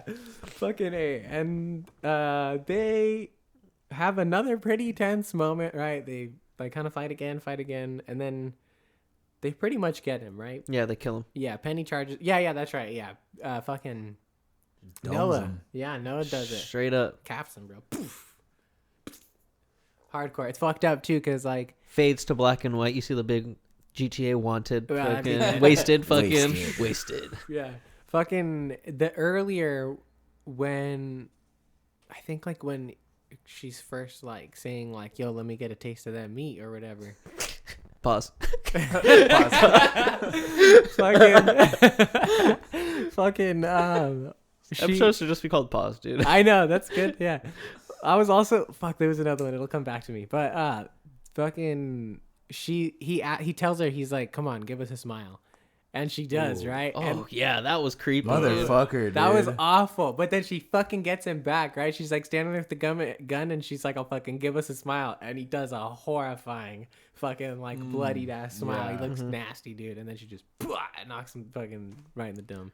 Yeah, and then you see his wife quotes her own wife. She like shows up and is like, "Oh my god, like you got him, blah blah blah," and then she tries to kill Noah, and you're like, "Holy shit!" Because Noah and Penny and Molly, they all like run away. Yeah, and they're at like this fence and like, "Holy shit! Like how are we gonna get out?" Blah blah blah, and fucking. They're like, oh my god, my phone! I dropped my phone, and then at this moment, I was like, this is where they fucked. This is where they almost took me out, right? Because she's like, I dropped my phone back there. Let me go back and get my phone. I'm also pretty sure Molly has her phone on her, so it's like, dude, one phone's enough. Yeah, she's like, let me go back and get my phone. I'm like sitting there like, you are not going to find that phone. Nope, you are not. No one is running back, and after everything that has happened, after all the punches you've taken, after stabs, after your ass getting chopped off, fucking A. There's no way in that moment you have the clarity to retrace your steps and find your phone under all the leaves and shit in that forest. And God, I know. You know, ultimately she goes and she finds her phone and she's like, oh yeah, and then that freaking Ann chick finds her. And tries to choke her out. Yeah, tries to choke her out. And I thought she was gonna die. And I was like, "Holy shit!" So like, did I. I thought I was like, "This is how it's gonna fucking end." She's gonna go kill Molly, which would have been an insane ending too. That would have been fucking nuts. Yeah. But yeah, then Molly shows up, fucking hit. What is she like? Hit her over the head with some shit. She hits her over the head with a shovel, and honestly, and then just bashes. It's fucking hilarious. She's like going to town, and she's like, "Bitches, like you are the fucking problem." Dude, that shit's fucking hilarious. Hey, no. She's not wrong. No, she's 100% right. Dude, that shit's hilarious, dude. Oh my god. It was a great line. And yeah, she just fucking destroys her head like a fucking melon, dude. It's intense. And then the camera pans and you find Noah's phone and it's all fucking text from Kyler. Oh, hey, yeah. you I mean not Chad. Yeah. Chad. Yeah. And they said in my mind he's just Kyler. That shit's also you up? That shit's also funny too when they're fucking sitting at the tree and like they're kind of like panting after everything happened, and she's like, "Who the fuck was that?" Because she didn't know who it was at this point. Molly's like, "That's his wife," and she's like, "What? Yeah, he's married? Like what the fuck?" Yeah, dude, that shit's hilarious. Yeah. That was a fun movie. It was like that was a deal breaker for her at that point. Yeah, not the fact that he kept you hostage, not the fact that he took your ass, not the fact that he almost made you eat some freaking human flesh, and then he almost killed you. Nah, when he was married, you're like, all right, that was it. That's the shocking thing after all that happened. Yeah. No, it's pretty funny. It's a good way. That I liked. I didn't like the Chad ending. I was like, it was. I was like, what happened? They're still out in the fucking woods. They're fucked. What? No service, no phone, whatever. She's getting a text from Chad, but she can't get a call out. Yeah, exactly. Like, what the fuck? Chad should have come in and gotten killed by Steve. That would have been better. They should have choked him with the scarf. That would have been great. Yeah. Oh, dude, yeah. If Chad comes in and gets wrecked, like, that would have been nuts. Yeah. That's the final shot. It's just him, his eyes just turning red. You're just like, good. But yeah, that was fresh. You guys should definitely go and check that out. It is on Hulu. Super good movie. It is a great fucking movie. I mean, it's not glorious, but if you can't handle, seeing like a chopped, like a severed leg and shit like that, like there's some pretty graphic shit. it's not the It's not most bloody insane. or gory, but it's definitely like some intense images. Yeah, for sure. Yeah. So, but it was great. You guys should definitely check it out. Mhm. And now to someone we're also standing about. Fucking Our Oscar dude, our fucking guy, bro. He's so good. It's insane. Oscar motherfucking Oscar Isaac. Isaac. We're getting into Moon Knight. Fucking So the reason Diggs is here is Yeah. because this is what we're gonna do because Moon Knight is gonna be going on for a few weeks. We were like either each week or every couple weeks we're gonna review the episodes, and we were initially gonna call Diggs and have him be our Moon Knight confidant. But hey, he was within the radius this weekend, and so we're like, let's have him on. Fucking name. And so that is why you're here. So who better than to kick us into this segment than to the Moon Knight man himself? Take it away, man. All right. Well, should we start with? Let's start with the show. Yeah. Let's start with the show. Okay. Yeah. So, I don't necessarily know the song that's playing at the beginning. It plays throughout the whole first episode, but it opens up and you see the Ethan Hawke character, Arthur Harrow. Arthur Harrow. Harrow. I can't remember. He's got glass that he's breaking up, and he's breaking up these little pieces of glass, and he's dumping it into his Jesus Air Force Ones that he's wearing. His And they talked a lot about it. You asked Ethan Hawke about it, and he's like, "Oh, I improvised," because Marvel gives them a certain amount of leeway because there's content for them to pull from. But the backstory, Arthur Harrow's kind of just like a D-list villain. He's kind of like a one-off in the comics, right? Yeah. It's not like a reoccurring. No, yeah, definitely not. He is he didn't win, but he's a Nobel Prize nominee writer for his theories on the human pain tolerance. Oh shit. And I don't think he doesn't win because he's kind of a bit of a quack job everywhere.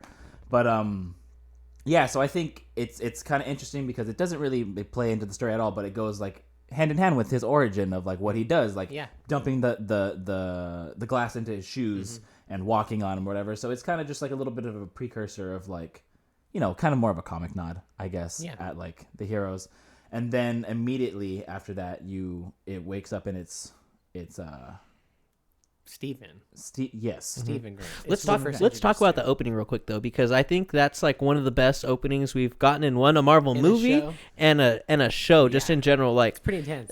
This opening shows you like, all right, this is a different. This is gonna be different, even though because you watch that and you're like if you just what's the last thing that came out before this? Fucking Spider-Man, which was pretty wild, right? But like.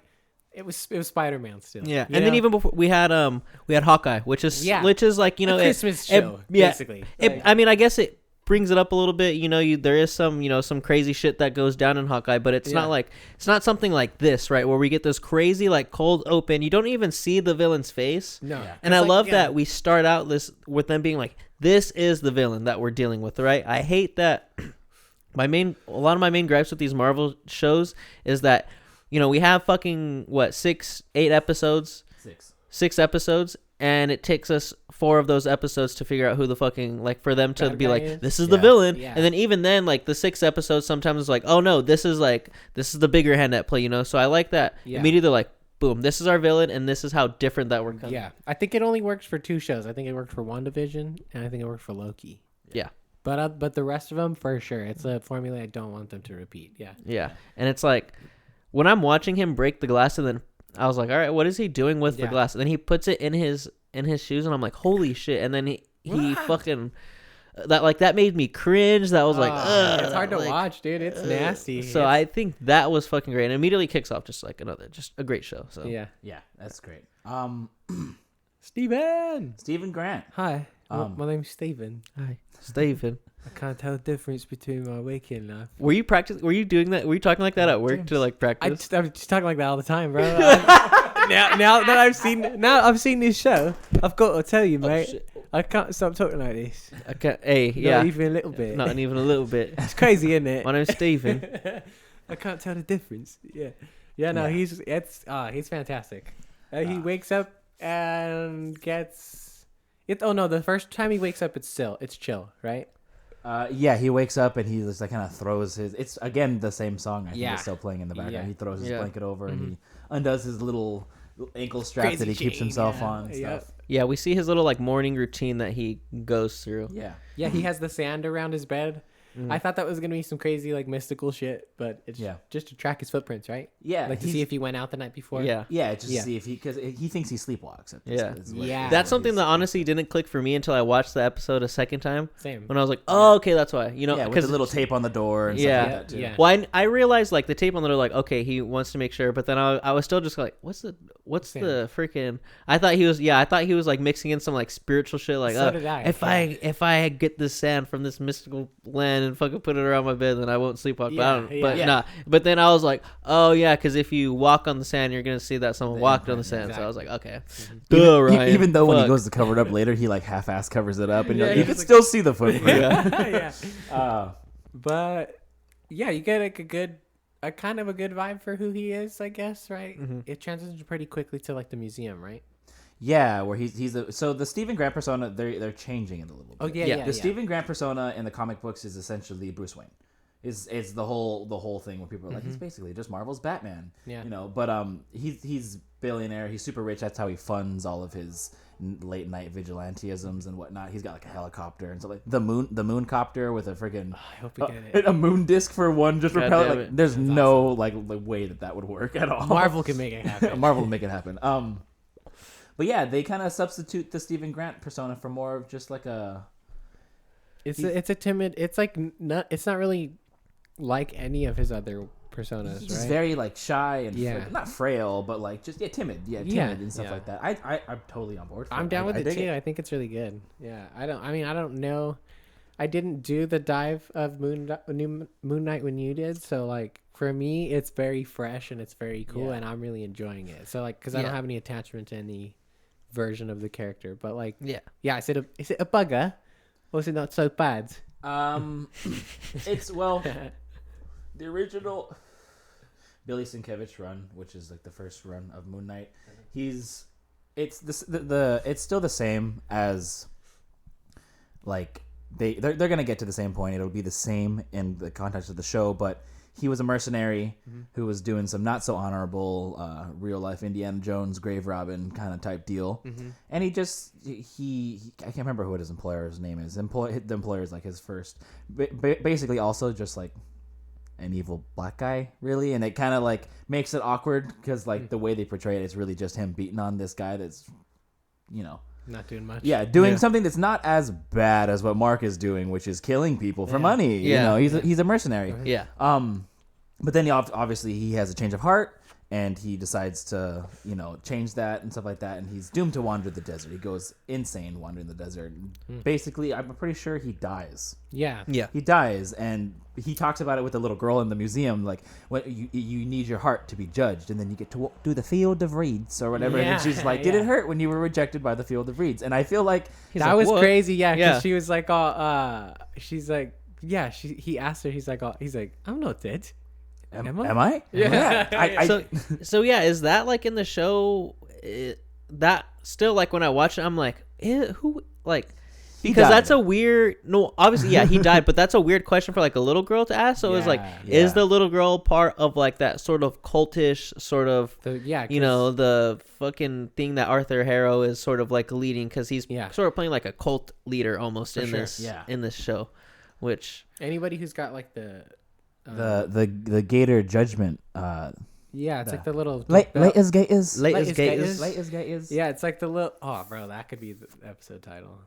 Late as gate. Late as gate is. It's like the scales, like the weights or whatever. Yeah, right? it's the judgment of Amit. So judgment of Amit Amit. is the goddess of death, essentially, for Egypt. She is, I think another name she's got is like the devourer of spirits or something like that. Yeah. And basically she judges you penitent, but she's super greedy and hungry, so you're just gonna die. Yeah. You see the lady who did nothing wrong and she just dies anyways when he's judging her. Yeah, so we got the two main gods, like not main gods, but the main gods for the show. We got Ahmed, which is sort of like the antagonist, the one that Arthur Harrow is serving, and then we have Khonshu, which is the fucking Moon god. the moon god, or Yeah, so he's awesome. you know, I guess what Khonshu says, like, in the show, he's like, I judge people after they've done bad things. Yeah. Whereas, like, you know, you are judging people before they've even done anything, because, you know, like that, it's weird because we have that scene with that old lady, fucking Ethan Hawke's character. Yeah.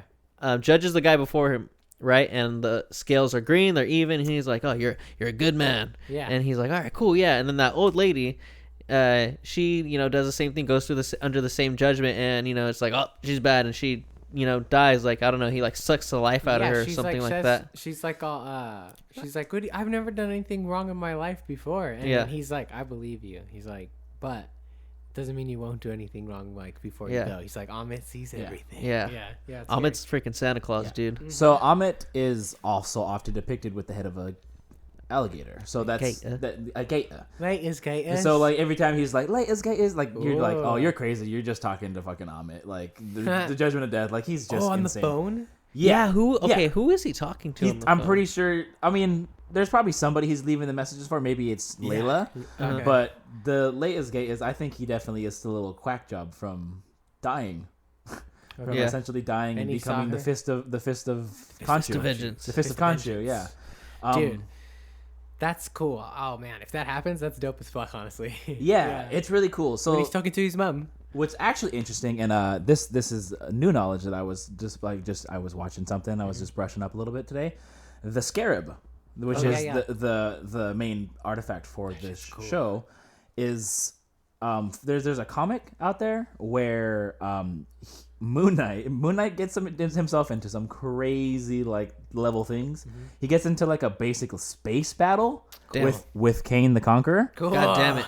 And he's looking for all these different artifacts. There's like a staff and all kinds of, but one of them is a scarab, and the scarab is I think the scarab can grant like powers of like shifting and altering reality. Oh wow. Which is very interesting considering where the bigger chunk of the Marvel with Loki going on, being introduced to Kane the Conqueror and the multiverse being might be cool. Just like, it's crazy. I mean, it's probably just a little fun nod, but could be. The scarab could be that. It could not be that. I'm not sure. I'm really excited to see. I feel like what they do is, it's like I can't remember which directors it was or whatever, but one of the directors of like one of the many Marvel movies, like I saw in an article really quick, was basically like that Marvel doesn't plan anything out. Like, they make all the movies one at a time. And I was kind of like, bullshit. But I do believe that like one filmmaker will like leave something in there that they like pulled from a comic like that, to leave the opportunity open for like the next guys, you know? Like if they want to, they can go through and be like, yeah, that's cool. That's the next Infinity Stone. Yeah, but, right. Like, or whatever, yeah. But that thing's sick as fuck. We see it in the second episode, and it has like some like hover like powers, little. It's like a little. Looks like a golden snitch. It dude. does look like a golden snitch, dude. Yeah, it's pretty dope. I love what I love about the first episode is because I'm like Daniel, like I don't know much about Moon Knight.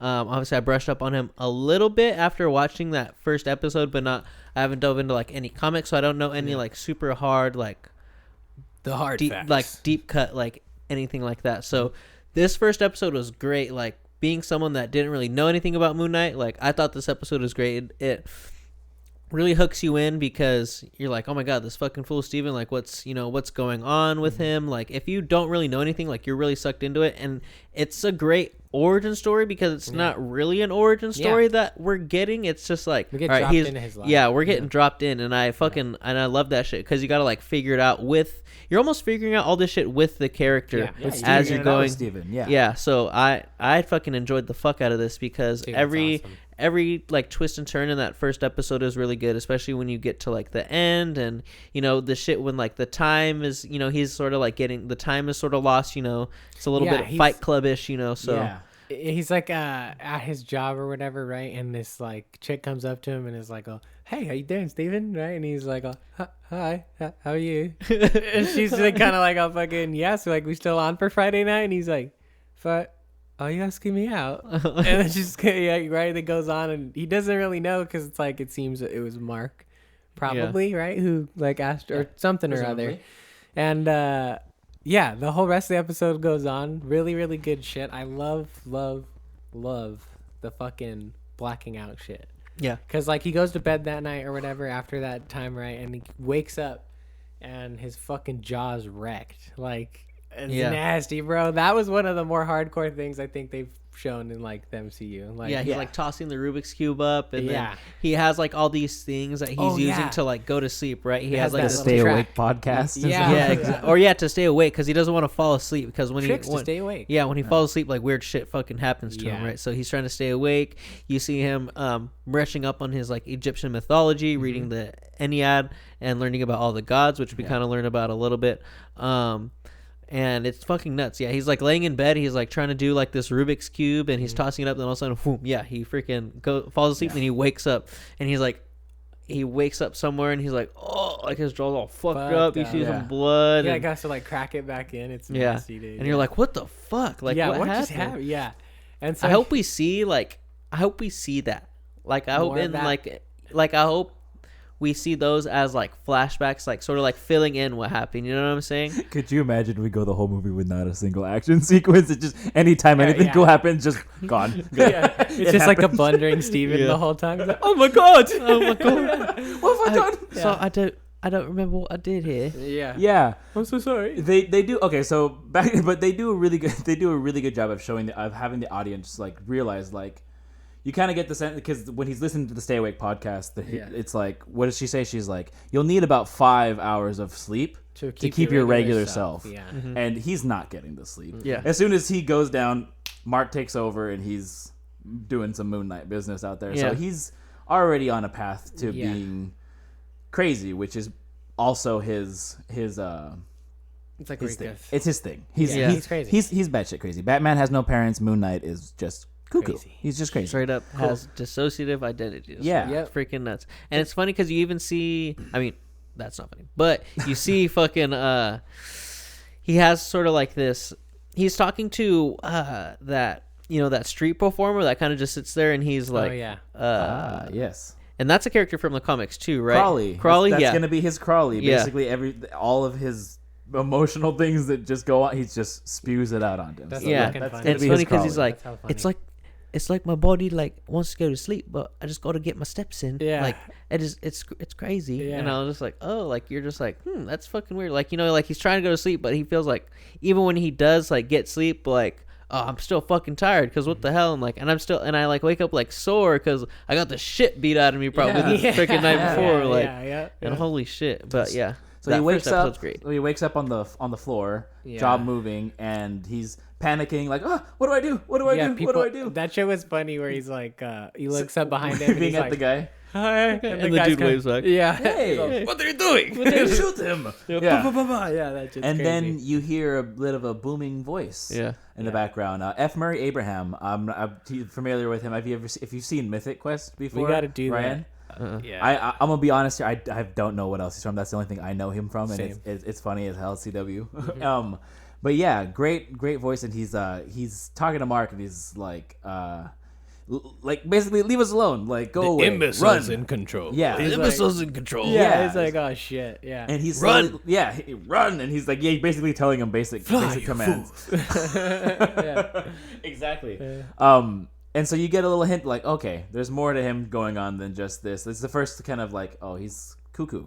But obviously it's Khonshu, and he goes down, he runs down the thing, and then he runs into Arthur, Ethan Hawke's character, doing the whole judgment thing with the sick-ass, like, cane, pendulum thing that he's got going on. And that's when we first see the first blackout, right? He has the scarab. He goes to hand it to him or whatever, and he like his body won't his body won't let him. Yeah. Like Mark Spector's like just taking over his nerves for like momentarily, just like nope. He's like, I'm really not trying to. Sorry, I'm not trying to do this. Just take it. He's just trying his hardest. He's like unpeeling his fingers. Frozen, still must be the altitude or something. And how great is that? Like that's so great. Like having to do all that yourself, like in that scene, and make it look work believable. from Oscar Isaac. Seriously.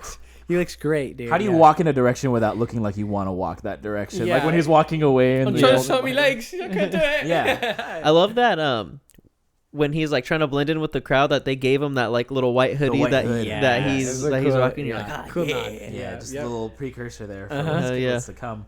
Yeah. And then they get him, they like stop him or whatever, and he holds him down, and then you get the first moment where he blacks out, all like 6 goons are laid out on the floor. Yeah. He's Bloody. got the scarab in his hand, just drenched in blood, and you're like, whoa. I mean, like even like as somebody who knows Moon Knight and somebody new watching it, you're like, oh, Just shit, the way they filmed it, dude, is so Yeah. satisfying. Yeah, I really enjoyed it. Just his being little taken over. I blackouts, mean, yep. he's switching over personalities. It's His whole crazy to brain see because is- like you see like his stance and it's like very like looks strong, you know, like compared to how he's been the whole time. And then he's like, I'm sorry, I'm sorry, everyone. I'm sorry. I'm leaving. I'm gonna take your truck now. He's like, yeah, the cupcake truck. yeah. And then that sequence is freaking amazing, bro. Honestly, God, one of the top, I would say one of my top action sequences in the MCU. Like just in terms of creativity of how they showed it, that shit was fucking cool, dude. The car Shoving chase. the cupcake in his face and shit like that.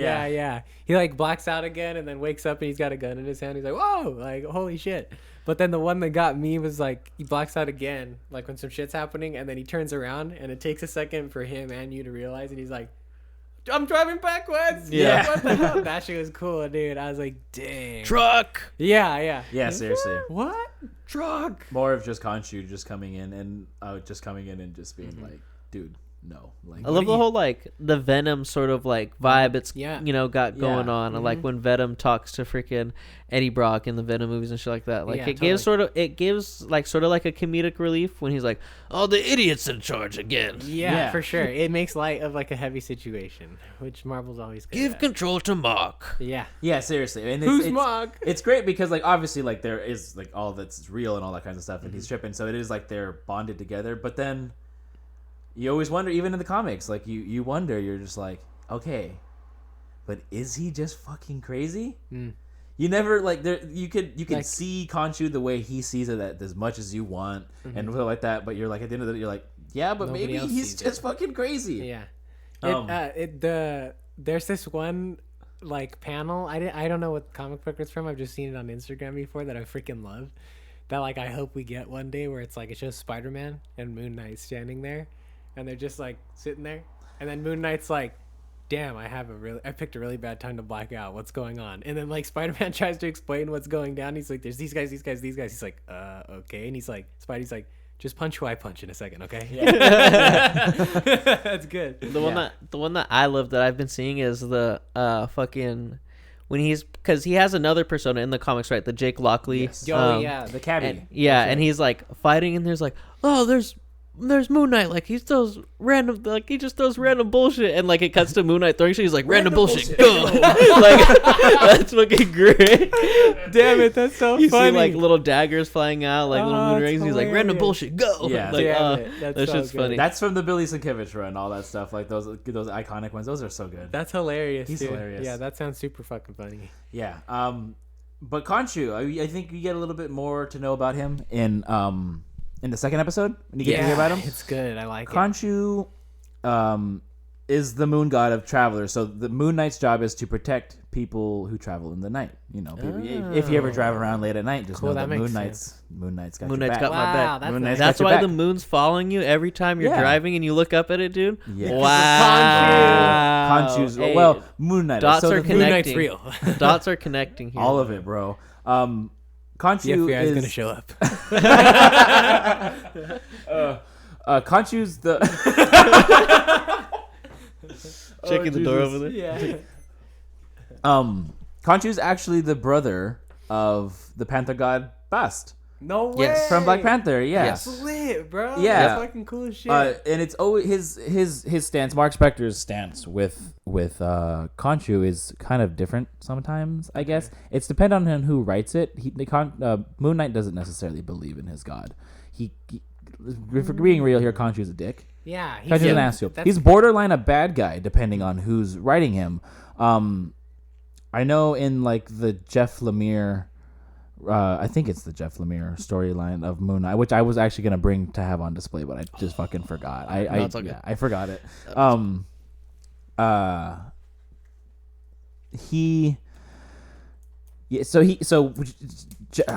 The way he writes it is he's kind of he is a bad guy. He's definitely a bad guy. I think right now what they're going based off of. I think I talked to you about this on the phone, like because it was just really cool when I learned it. I'm pretty sure Khonshu right now in the comics is being held in an Asgardian prison somewhere for trying to imbue Mark Spector with the Phoenix Force and take over God damn it. Earth. Like, see, he's kind of an That's some asshole. fucking shit. There's that whole scene. Like, I know we're skipping over the whole like beginning of the first, but there's real quick. There's that whole scene where it's like, where Mark doesn't want to do it, and he's like, "Fine, but you're not gonna like who I pick next. I'm gonna pick your wife." Like a total dick move. for sure. He seems That like an asshole. is Khonshu right there. Yeah. He's an asshole, like 1000%. They set it up well. I like it. Yeah. Some good shit. Some good shit, man. Obviously, the summoning the suit is Dude, that the most that beautiful part's thing so- ever. Yeah. Dude, the end of that first episode. It's fucking great. I love how you get like Some the of whole, the like, hypest the little shit hints ever. from like Mark. We haven't even got into the whole like in the first episode, right? When he goes to, so that whole thing with him going. I think it's in Germany that he ends up, right, where he like when he wakes up he has his jaw broken and we get all like the Ethan Hawke stuff. Like when he finally gets back home, like he thinks time's normal. He doesn't know what sort of. He thinks everything's just it's the days are the same days that he went to sleep and he woke up on the same day or on the next day he's supposed to, right? And then when he gets home, we have that fish because the first episode is fucking what's the first episode called? It has the goldfish in it. The goldfish problem. Yes. So the goldfish is a big sort of a big thing in that first episode, right, where he pays a lot of attention to it. It has a small fin and everything like that. And so when he gets back, he's eating and he's talking to his fish, and then he kind of looks, and I don't know how like from that far away he's able to notice that his fish has like a bigger fin, but he's like pretty far away and he's like, what the fuck? And he like looks and the fish. and he like I guess his fish has a bigger fin, right? Yeah. And so he's like, what the hell? Like, I had a fish that had one little fin and one big fin. So he goes back to the pet shop where he got the fish from, right? And he's telling the lady, and she's like, well, that's what you said when you came in here yesterday, that you wanted that one. He's like, well, when I came in here yesterday, like, what the fuck? He's like, I didn't come in here yesterday. Sure you did. And she's like, no, you were in here. And then he's like, well, what day is it? And she's like, what is it? No, that's later. later. No, that's later, right? He like looks at the time. And he's like, "Is that the right time?" And she's like, "Yeah." And she's like tripping out on him because she's like, "Dude, yes, like this is the right time. I've got a date. And he goes on the date, and he's waiting, and you're like, "Damn, my boy's getting stood up." But you're like, "Damn, this doesn't make sense," because the girl looked like she was excited to go on the date. She gives her a ring. Yeah. Rings her up real fast. Yeah, Steak rings up real time. fast. Steak time. Steak time. Forget about the steaks. Yeah, she fucking calls him. I had steak yesterday. Yeah, one slight Or on Friday. fucking Yeah, detail like- from before, right, is like his boss, Donna, Yeah. is like, what's a bloody vegan gonna eat at a steak restaurant? Because like he's supposed to be like vegan, right? I don't know, Yeah. donut, salad. Bread. Bread. Yeah. And so fucking they're like, he's at the thing, calls her up, and she's like, you have a laugh with me, like fuck you, mate, whatever she says, basically. Like he's like, what the hell, like why did you stand me up, dude? Why? Yeah. Like what the fuck? And then the waiter comes along, he's like, excuse me, what day is it? He's like, Sunday. He's like, No, it isn't. no, It's He's Friday. like, he's like, no, No. The kitchen's closing. Yeah. The kitchen's closing now. Get a steak or Get not. it. Get out. Fine, I'll have a steak. Yeah. Dude, that's my favorite bit. We've been talking about it at work when he's like, I'll have a steak. And you're like, oh, shit, you're a vegan. You're having a steak. He's like, and it's hella funny because he goes, well, so what kind of steak would you like, sir? Steak would you like? Yep. Yeah. The best pot? The best spot. The best bit. He's like, okay, The so prime center cut. fillet, The center cut. The center cut, like fillet. Yeah. He's like, how would you like it cooked? Good. Yes. Very Really good. good. Yeah. That's just so funny. So obviously he ate a steak. I wonder if he liked it. That's my question. I wonder if he enjoyed it. I would say yeah. Didn't seem to have much of a problem with it. Well, I mean, Like, I wonder if when he ate it, did it taste good to him? Was he like, yeah, because he's Mark Spector. Yeah. It's still on a certain level, I imagine. So it's like, he's not a vegan. So at that point, he's like, what the fuck is going on? Like, I've lost 2 days. Yeah. And that's when he starts tripping out. And he starts seeing Mark, like, in the mirrors and shit like that. And I like all the stuff that they do, like, in the episode to do the foreshadowing. Like, all the reflections that they give you. Like, whether it's him, like, walking in the street and you see his reflection in the freaking... in the puddle, right? And it's something that you think you're looking at it upside down, or you think you're looking at it the right way and you're looking at it from the puddle, but then it pans up and it's the other way around and shit like that. Like, those are some great. And there's one scene when he's like looking in the mirror and it's split up into three different mirrors. So you're like, okay, then he starts to see Mark in the mirror, and Mark starts talking to him because he finds the cell phone and he Sick ass Motorola Razr. hell yeah, hey Steven, you have to stop looking. yeah. Steven, stop what you're doing right now. Steven, He's like, stop what you're doing. Yeah. And he like calls Layla, right? And he's like, she's like, oh, Mark, like, what the fuck? Like, it's been 2 months, blah, blah, blah. Like, no calls, no texts or anything. Who's Mark? Yeah. Why are you calling me Mark? Why did you call me Mark? Yeah. What's with this accent? Like, yeah. She's like, yeah, what is this? What is this accent? And I love that it's sort of like a play on that. It's not like a great accent, right? And that's what they're kind of poking at in the show. Like, what's up with this fucking accent? Like, this is one, this isn't real, and two, this probably isn't very good, you know? Yeah. So it's the infamous Marvel accent. It's just gonna fade away. Yeah. But exactly. Yeah. So after that happens, he has the night shift, right? He got in trouble at work for some shit, basically. Okay, oh no, he's gonna do inventory. Yeah, because he was late to work. Fucking inventory. He's gonna do inventory. Inventories. It's fucking worst. But yeah, he fucking is at the fucking gift shop hella late at night, and some shit starts to go down. Some lights start to flicker. Some shit starts to happen, and there's this. He's leaving, and he hears a dog. Yes. Right, and like he's like all fucking. Well, it's because Arthur Harrow and his goons are there. Yeah, casting some spells and shit or whatever. Summoning some Egyptian jackals. I don't think it's supposed to be dogs in there. Yeah. And he's like, walks backward or whatever, looking for it, and it turns into the jackal. Homeboy's fucking diffing, straight jamming. My heart's pounding at this point, dude. I was like fully drawn in, and it was just like really fucking great to like see Mark finally like come out, you know, and like actually talk to him and shit, where he's like, Steven, you got to pay attention right now. He's like, motherfucker, listen to me or we're gonna fucking die. He's like, look at me. And it's great because it's like you see his reflection talking or whatever and moving in the mirror, but it's like blurred out, right? And then he's like, no, you're not real. And he's like, look at me. And he like turns and it's like, look at me. All the fucking music just like cuts out for a second. He's just like, give me control, I can get us out of this. He's like, okay. Then he fucking turns out real quick. You see like some shit start to come out of him or whatever. Eyes glow white.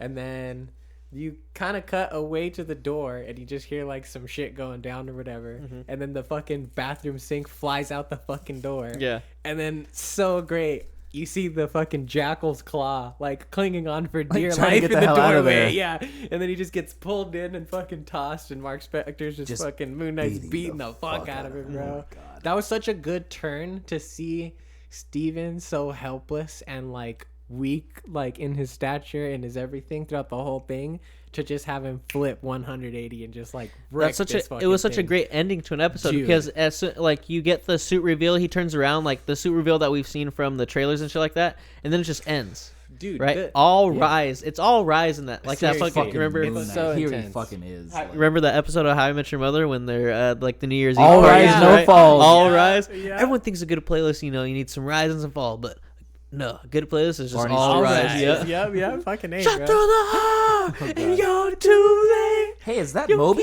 Yeah. It's not Moby. It's Moon Knight. Yeah.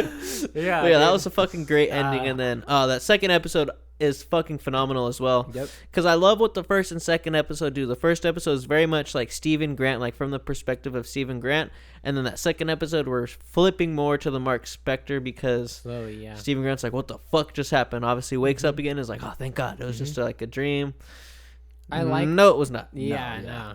I like that once because there's some repercussions obviously at work, like they see everything on the tapes or whatever, and they assume he destroyed the bathroom and shit like that. And well, no, because I don't think they assume. He just like he goes to work. Yeah, and they're like, they're like, oh, what's up with the bathroom? And then freaking go check the tapes, mate. He's like, I have to warn you, what you're gonna see. Gonna melt your mind. God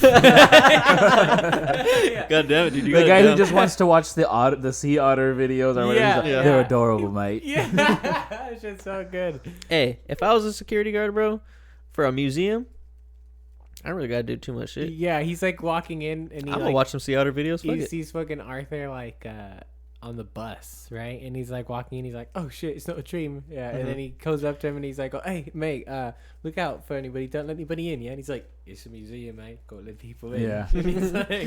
He's like, oh, just like, nobody dodgy, No one dodgy. No one dodgy. It's free. Anyone who's coming in is coming in, mate. No, Yeah, I would say you fucker. You free, doesn't care. Yeah, he's a fucking dick or whatever. Yeah. But then we get to watch the tape security playback. footage, Yeah. And then that's where we're on the security tape. We can't see the jackal, right? We see Yeah. all the shit going down. We see Stephen Grant running away, but we don't see what he's running away from. Obviously, we know what he's running away from, but we're like, what the fuck? So we're like, oh, is this shit all just happening like In his head, Yeah. right? Which is fucking great.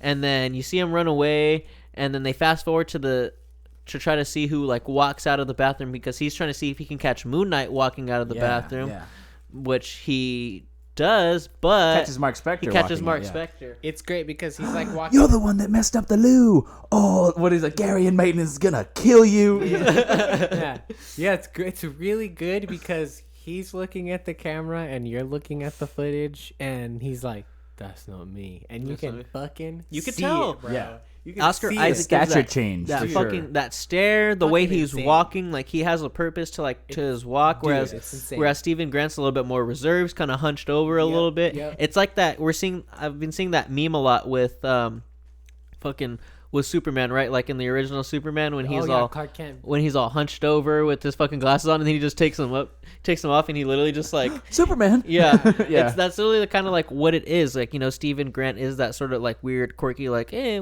hello, mate, like how's it going, mate? Yeah. And Stephen Grant or not, Mark Spector is just that hard ass fucking assassin, American, that tawny American, The that's tiny in my... American. Yeah. Yeah, that shit's funny. That shit's great too. Yeah, fuck. Dude. Ah.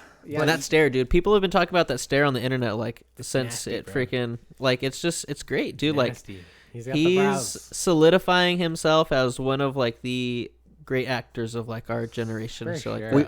We were talking about it like right before we started recording, but like Oscar Isaac has the best like nerd fucking slate Oh of, yeah, it's of insane. He's been. of movies. He's Apocalypse from X-Men Apocalypse. Yep. 2099 Spider-Man Miguel O'Hara. Yep. Duke Leoto Atreides from fucking Dune. Moon Knight. Yep. And then there's one more that I'm missing. What is it?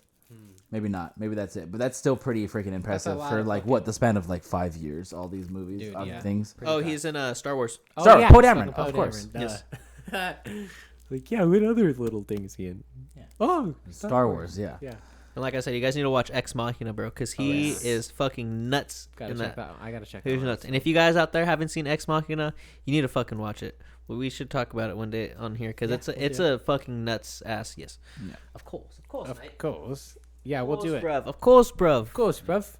No worries, mate. How Hand me are the we roll up doing over on there, time? bruv. Are we I'm in a okay? roll up, bruv.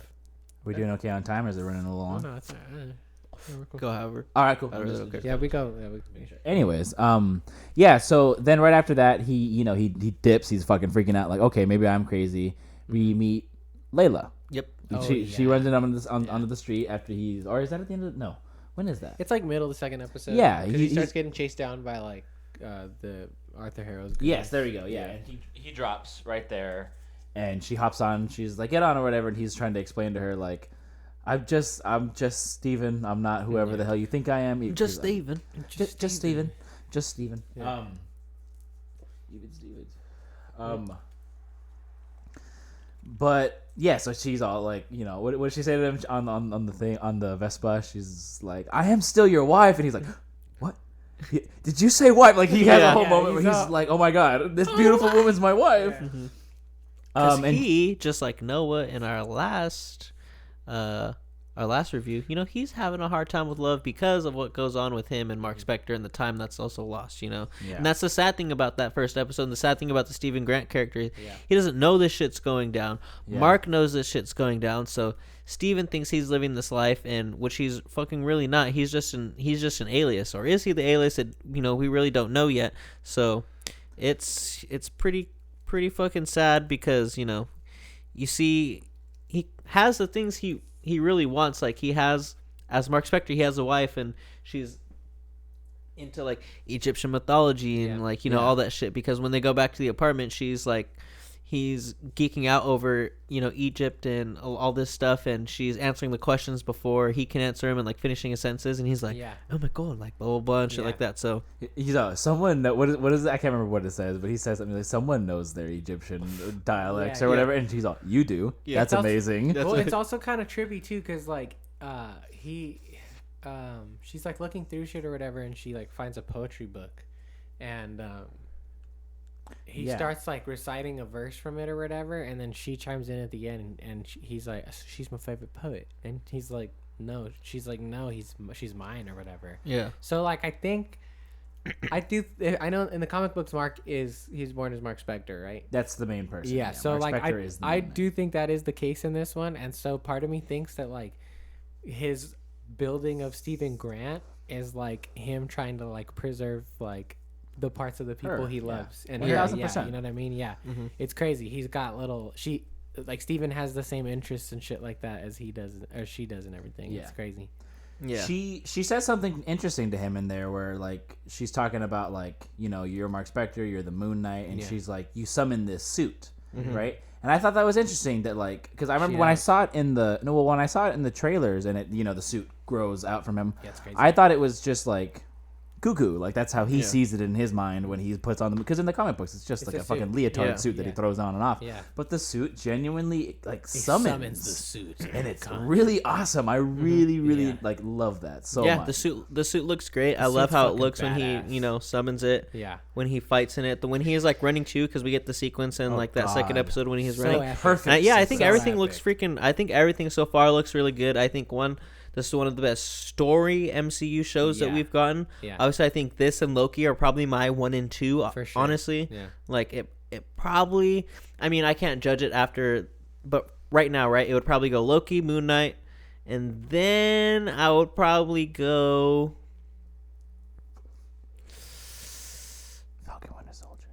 I honestly don't really like Falcon Winter Soldier. I would probably I'm kind of the only one that really fucking loves that show. I would maybe go WandaVision, but I don't kind of like what they did with WandaVision too much, so I'd probably go Hawkeye, WandaVision, and then fucking Falcon and Winter Soldier. Hawkeye was really dope. I really enjoyed it. It was really really good. I thought especially with Maya Lopez, Echo, who is sometimes Moon Knight's girlfriend in the comics. Damn, what? Okay, another. That's pretty fucking cool. Yeah, she that one's a crazy. He's in that little comic. It's the Brian Michael Bendis run, and he's done to hell with Khonshu. He's like, I'm done with you. I'm not doing this anymore. So he's given up all the other personas already. He's like been like, okay, I can't do this. I only need to be Mark Spector, the Moon Knight, and he still has like the need to have the voices. So he's been an Avenger at that point already. So the voices in his head are Wolverine, Spider-Man, and Captain America. I was seeing this the other day. Fucking cool. It's awesome. So Spider-Man's like the whole like do good, like always try to have the right idea in mind. And then there's the Wolverine who's like fucking kill them, like just murder. And then Captain America who's like the end all, like be all, just like no, we're doing the right thing. That's not the objective, and it just causes more chaos in his head. Language. Yeah, right. Never gonna get over that one. Or what does he say to them? Did anybody else just hear Cap say language? I'm sorry, it just slipped out. Yeah. So good. But also because of the voices in his head, he has this guy who's like a former agent of S.H.I.E.L.D. who's like kind of techie. He builds Moon Knight web shooters. What? Fucking adamantium, vibranium, alloy, fucking Wolverine claws, and a fucking kinetic energy like shield. Captain America shield that like dissipates after it like hits somebody, that's and awesome. It just like regenerates on his arm. That'd be cool as fuck. Insane. Damn it. That's awesome. Damn it. It's pretty fucking awesome. Damn it. Give it to us. Yeah, it's amazing, right? Just give it to us. But yeah, that's also what I'm really excited for. Now with, we have Spider-Man being fully more fleshed out and No Way Home being, living on his own, just doing Spider-Man stuff only. And then we have Daredevil making his return into the MCU as well. And then we also Vincent D'Onofrio Kingpin there. Yeah. Echo. Mahershala Ali is going to be Blade. We got that at the end of Eternals. Yes, Mahershala Ali. There's some good not low, but like New York street level gang. Yeah. Crew. But the and then Moon Knight and all of them together. So because Moon Knight's taking place like in London and stuff, right? Yeah. Yeah. The end of Eternals, when we get Mahershala Ali, and then like that Black Knight teaser, they're in London as well. True. So True. we his home base could is possibly London. get a Moon Knight, Blade, Crossover. Black I Knight fucking crossover. hope so. I could totally see Hopefully. it. I could totally see Some motherfuckers always be trying to ice skate uphill. I told you about that shit, bro. Motherfuckers always trying to ice skate uphill, and that's what you need to take away from this episode. God damn today. it. Episode title? We'll see. God damn it. I know. Fucking But- A, bro. Yeah, I think the second episode again is fucking great. We get more of like that struggle between Steven and Mark, which is really, really nice because Steven's becoming more aware of Mark. Mark's making himself more aware. Yes, And obviously we got fucking Khonshu, who's just like this, he's kind of just like sitting back and I think enjoying like the struggle that's going on. Yeah, You know for what I'm sure. saying? That shot where he's just like perched up on the end with the moon staff and the light. Cool. Like, oh In the god, moon, so yeah, cool. It's beautiful. Yeah. Yeah, I really like, because after Steven decides to like start to try to uncover more of Mark's life, he like goes to the storage unit and he fucking uncovers Mark's like, secret mercenary Moon Knight sleep thing. Basically, he's got like a cot in there, all of his equipment and shit like that. And like at that point, It's his moon cave. It's his moon It is cave. his moon cave. You hear Mark like fucking like, Steven, you got a fucking 180 right now, bro. You're gonna fuck yourself up, dude. And so like he brings all this shit with him like an idiot after getting chased out by Khonshu, and then gets captured by some more goons. And I fucking really like what they did with the whole Arthur Harrow shit after that. Yeah. Like how he's basically like leaves him in the car and has a walkie in there unbeknownst to Steven, and fucking lets him talk to Mark for a second basically and like figure out what's happening. And that's good. And then he's like, don't worry, Steven, I read you loud and clear, and lets him out the car really quick and basically reveals that like he knows about Khonshu and what's going down. And honestly, dude, that shit cracked me the fuck up when he's like standing there with him and you see Khonshu in the background all fucking, go get him, like fuck him up or whatever. Yeah. And he's like, oh, what's he doing? Is he telling you to kill me right now? Don't worry. He's all, kill him, crush his windpipe. Yeah, crush his windpipe. Oh, god damn it, it's so funny, dude. I love that shit. You can throw that. I definitely think they upped more of the Arthur Harrow stuff, considering that Midnight Man, who was also is supposed to be making an appearance. They are gonna do Midnight Man. Well, he's making an appearance. They Oh, had him in shit, there, bro. but the actor died. Oh, The actor that was playing him died like right after filming. what? That's And so I think they crazy. dialed back a little bit on that, and they're gonna put more Ethan Hawke's character as more of the bad guy. I don't know. I mean, obviously we haven't seen I see. any of it yet, but like Interesting. yeah. So That's crazy. Joey, who's one of our coworkers at work, Yeah. is hella hyped off of trying to see some Midnight Man. So Yeah. I wonder if they'll do it. I hope so. I'm pretty. He's in there. He's on the IMDb for it too, and everything like Trippy that. shit. Something that we did see that I think a lot of maybe like hardcore fans of Moon Knight were maybe sort of, I think, wary to see was the Mr. Knight costume. So you, as a hard fan of Moon Knight, how did you feel about I getting haven't even that talked to you in the about this second yet. episode? It's not so much the second episode Uh-huh. that bothers me that we've seen it. First of all, I love it. Yeah. I dig it. I actually dig it. It's fine. They're doing it a little bit differently, as like the sense that like in the context of the comics, when Moon Knight is present, it's always Mark Spector. It's always Mark Spector and Moon Knight. But it seems that Mr. Knight is not the weird, crazy, lost his mind completely, just going on a whole new alias like it is in the comic books. Yeah. But like It's Steven's. it's suit. Steven's iteration of he's the like, Moon Knight. Yeah, he's like. It's what falling. he's able to summon. He gets kicked out the window. Yeah. When Layla's like, "You need to summon the suit," and he's like, suit, "Ah, suit, yeah, suit, yeah." And then he wakes up in that, or not wakes up, but He's fucking superhero lands, in dude. his new suit, and he stands up, and then you hear Mark. He's like, "Steven, we look ridiculous. What are we wearing?" He's like, "What the fuck, man?" And he's like, love it. "Oh no, you told me to bring a suit out. I bought a fucking suit." He's like, "What do you want?" Yeah, what does he say? Not he's like, you're supposed. It's a suit of armor. It's supposed. Khonshu ceremonial like suit of like armor or something Yeah, like and that. he's all not. What did he say? He's like Psycho Colonel Sanders or something. That was good. That's yeah. good. That was I really funny. love that. I really enjoyed Yeah. it so much. You also get a little bit of a like idea that like okay, because you see it in the beginning when he's running away, when he's leading the jackal and he's like leaping from like building to building and That's like, at the catching end. himself. That's after. Oh, okay. It's in that whole coming up. sequence. Yeah, Like you get it's that whole. It is the whole sequence right there. Like he grabs, like he superhero lands. Yeah. And like it's perfect, and then he kind of like falls over. Yeah. and then he goes to grab the car to like help lift himself up, and he just completely crushes the bumper, takes it off, and you're like, oh, this guy's not just Daredevil level strong. He's strong. He's strong. He's imbued with he's the fist of Khonshu. Yeah. Like he's got magical. He's got God power. He's got magic powers. Got magic powers. But yeah, Got magic eagle powers. yeah, I love it so much. And then he gives the one good punch or whatever, and it decks it. That was the part for me where I was like, all right, Oscar Isaac, you need to chill. Because when he's like, wow, he's like, oh, Yeah. like a butterfly, sting like a bee. my name's Stevie with a V. I was like, dude. I was like, fuck, bro. That part was a little cringy. Yeah. What I was telling you at work, what I did like was that I like seeing that, when he turns into the Mr. Knight character, that he is still strong, but he doesn't immediately know how to like fight. That would have like taken me out of that I would have been like, fuck, all right.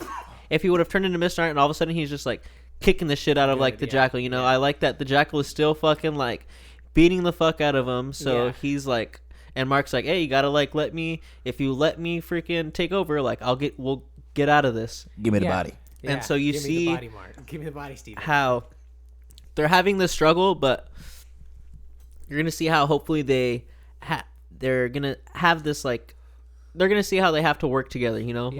Like how we talked about on the Batman, right? How Batman hasn't learned how to be Bruce Wayne yet, and Bruce Wayne and Batman have to work together. It's the same idea. Mm-hmm. Yeah. Mark Spector, Stephen Grant, and then if they do that Jake Lockley character, we'll get there eventually. I think so, they have to, they're gonna have to learn to like work together, and then or like at least Mark Spector's gonna have to learn how to use each one of them. I think it would have been a bit much to have the three personas going on right now just to explain it. Yeah, I'm fine with them doing just the two for now. I think it would good. honestly be super fun with the way that they've already established his character and the way they'll continue to establish it. I think it'd be super fucking hilarious and fun if like when Moon Knight shows up again as like his first Easter egg appearance in something, he's just Jake Lockley driving a cab for somebody, and you as the like viewer are like, wait, what the fuck? Like that's him, but like the characters inside are just like, thanks guy or whatever, and like that's it really quick. And then next time he has like Jake Lockley as a persona or whatever, like just throw it in afterwards, whatever. It's cool. That'd be fucking cool. Yeah. And this episode does get like a little darker too. Like it gets a little bit more serious. Yeah. Especially like that end struggle with like Steven and Mark when you can't leave me locked in here. when Steven's like, so this sad, is what bro. it's like to be in here. Like I can scarcely move. Yeah. I don't like it. And that's what like that sort of gives a little bit more context to like the first episode on I think how long Mark's been doing this and how because he's like feel bad for both of them. Yeah, well, because Mark also tells him like it takes a lot of strength for you to even like be present, blah blah. And then you think back to that first episode, like damn, you were controlling him at some points. You know what I'm saying? Like that's pretty nuts. He's a strong persona.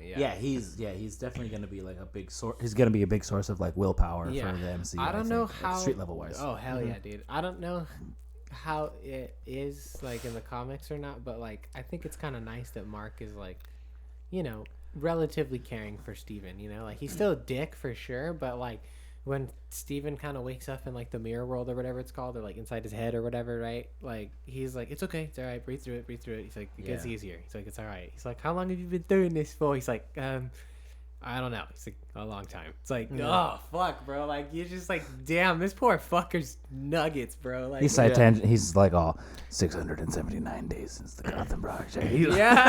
See me, I almost took that as like, is he caring, or is it just like he needs him to just calm down because this is all part of the agenda? Okay. So is it just like he doesn't really give a fuck? He's just like, hey, like just chill, bro. And he's probably like, thank God I have control, like right now, a little bit. So because that's what he says something too, right? Where he's like, we've always managed to keep a wall up between us, but for some reason, like whoever's in control of the body has a lot more power. Yeah. Mm-hmm. So like whenever they it seems like he's not really able to switch on like his regular clock, like it seems like Stephen Grant was operating during the day and Mark Spector was operating during the night, but now it's like things keep flip-flopping on them and like it's all fucking crazy, right?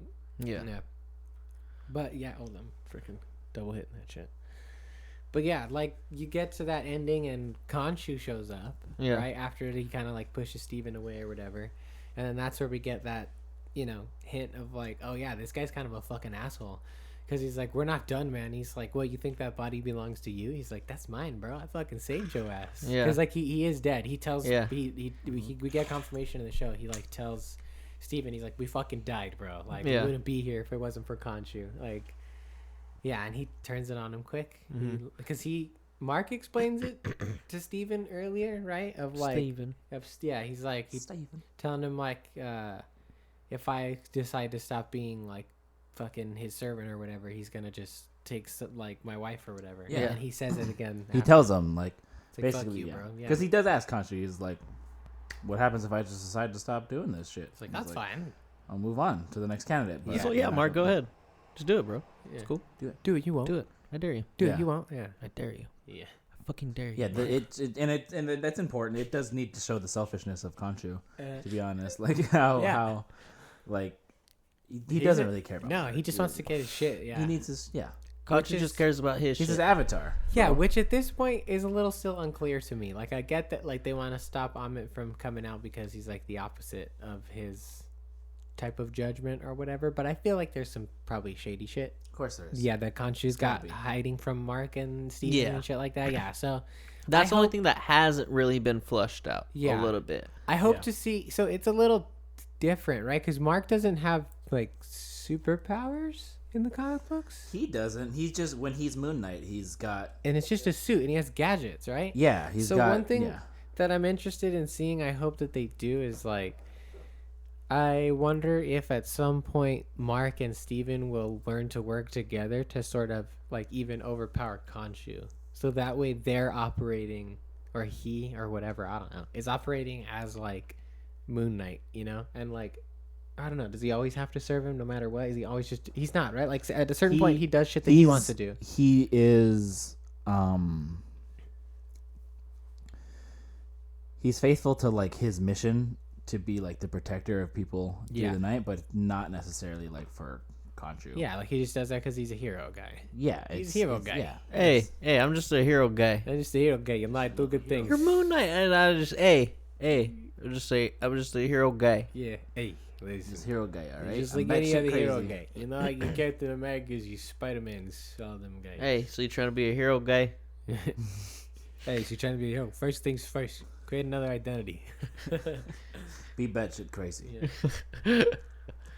Yeah, I love the scene that I think was like just the most like impactful or just like the most chilling for me was when Mark and Steven are having that conversation through that mirror, and then Khonshu's also in like the background as well. Yeah. So that's kind of like that, they're kind of tugging at him, right? And then fucking Mark just freaking stomps out that freaking mirror that Steven's in, and I was just like, you're like, holy shit, like you get sort of like chills because it's like you see just the toll, like finally like the toll that it's been taking, like he's just like, fuck, like shut up, like I'm tired of like, and he is just off to do like what Khonshu needs him to do. So I think they're going back to it looks like they're going back to Egypt in this next episode. Where are we going? Yeah, because we see freaking I was like, that's another cheesy line, but I'm down with it. We see Mark just like laying on the floor in like some hotel room, like drinking. Yeah. Steven's sitting there on the bed too in the mirror. You see him in the reflection, sort of like hunkered over. So it's like,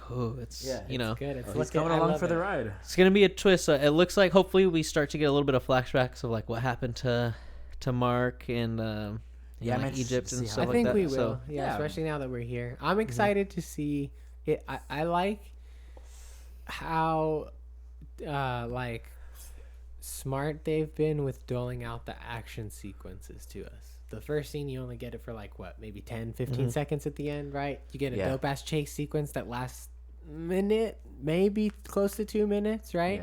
And I think slowly the further and further we go, like that'll start to like ramp up, especially because we were talking about it. We talked about the trailers.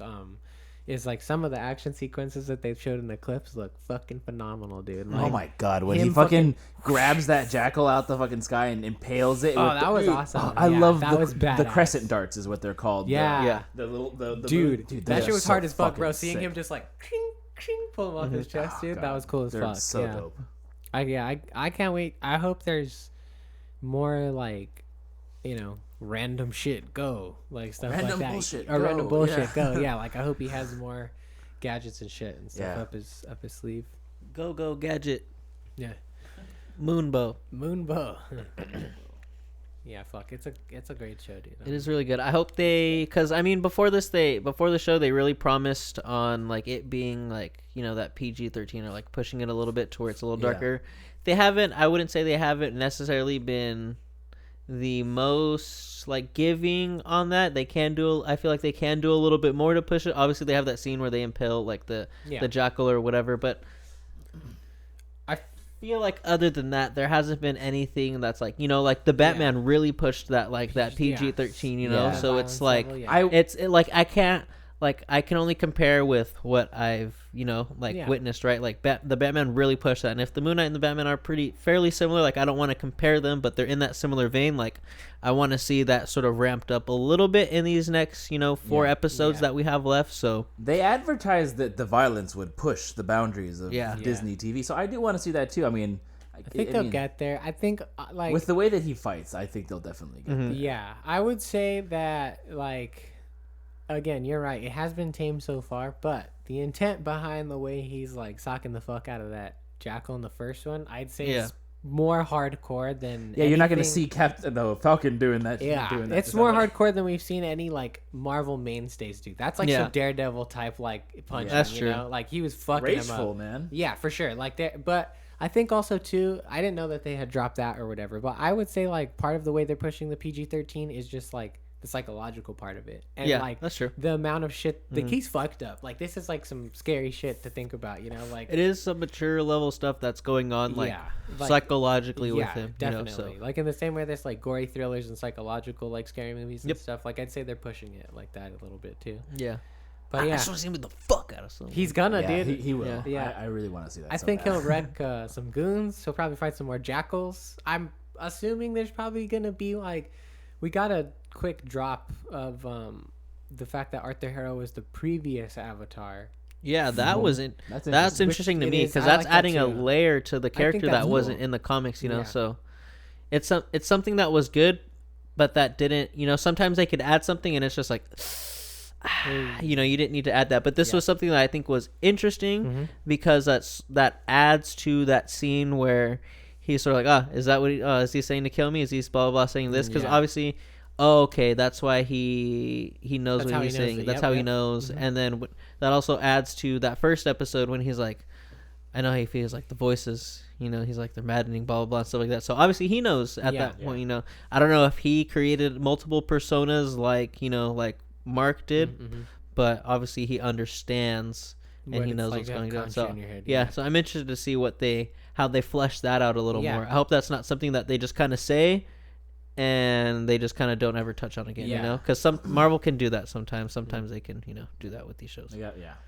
I don't know how it works in the comics or anything, but like I feel like they'll probably end up making him like the avatar for Amit, so that they can have like a big fight at the end. So I think that's where they're going for sure. Each of them will be juiced up, and that way he's got that little magical staff thing. Yeah, exactly. Yeah. And he said, I'm pretty sure he said he's trying to be Amit's avatar, or he's trying to help release Amit because Amit's been banished from Earth by the other Egyptian gods. He's essentially a warlock who needs a magic sugar daddy. That's exactly right. Yeah. But hell yeah, that's Moon Knight on Disney Plus. You guys should definitely go check it out. It's fucking awesome. It's definitely a lot different than any other Marvel show that's been out. I would definitely say it's closer to probably like the Daredevil or sort of like Punisher, sort of like Netflix Marvel stuff. Yeah. But it's definitely not anything like the newer Marvel MCU stuff. So definitely go check it out, especially if you're a fan of Oscar Isaac. This is great performance from him. Really great performance. I'm not gonna say like, oh, this is some of his best work, but it's like he's doing great. So once it's over, we'll see. He's doing great. It's really hard to. He's basically playing a few different roles. Whereas a lot of people play just really like one role or quote unquote two roles because they're playing a superhero and a fucking their sort of a secret identity, but oftentimes it's like their identity and the superhero are in the MCU, just like very similar. He's playing two different, very very contrastly different people. Yeah, So for sure. Yeah. Clark Kent Interesting. Superman vibes for sure. yeah, Yeah. I would Yeah. say so. It's pretty good. Oh yeah, check out Moon Knight. We've been going for a while. Should we talk about? I think Lego? we should just tell him the joke and then call it. Yeah. Because So, so yeah, so been a like while. when you're playing as Qui-Gon in the Lego Yeah. Star Wars. Lego Star Wars, the Skywalker, Skywalker Saga, Saga. out now. Definitely Super go great play game. it. Super fun. Super fun. Very lovingly made Star Wars game. Yeah. And if you have nostalgia for the old Star Wars games, which you know we do, the old Lego Star Wars games, Of course. it's fucking awesome compared to those. It's amazing. Masterful. And also for me, this is like my first instance with Okay. Lego Star Wars Yeah, and yeah. shit Oh, like really? that. Yeah, because I wasn't really What a into treat. like, not that I wasn't into video games, but I was very much like sports like growing up, so I didn't play video games like that. I didn't have time to dive in like to hella different video games. Yeah. Couldn't buy different video games and stuff like that. But now that I have a job, can buy different video games and stuff like that. And obviously I'm always been into Star Wars and shit like that. So down for this. It's fucking amazingly fun. Like There's I combos now when it comes to fighting. All of the like blaster characters or third person shooters, like you could take cover and like peek out and shit and like fire. So it's like the action's hella fun. yeah. It's all voice acted now by basically everybody from Clone Wars yeah. and They Rebels. say dude. words now? Dude, Yeah, they say it's- words. they'd You can flip it to mumble mode though if Yeah, you want if to. you want. Interesting. That's But cool. dude, they literally I want words. the script for it is freaking hilarious. Yeah, 'Cause it's like funny. It's beautifully done, good Star Wars, but just like jokey and goofy as fuck, like they Yeah. used to be. It's awesome. Yeah, Exactly. it's hella funny. When Anakin's mad, he's Yeah. it's like that. It's hella Yeah. funny.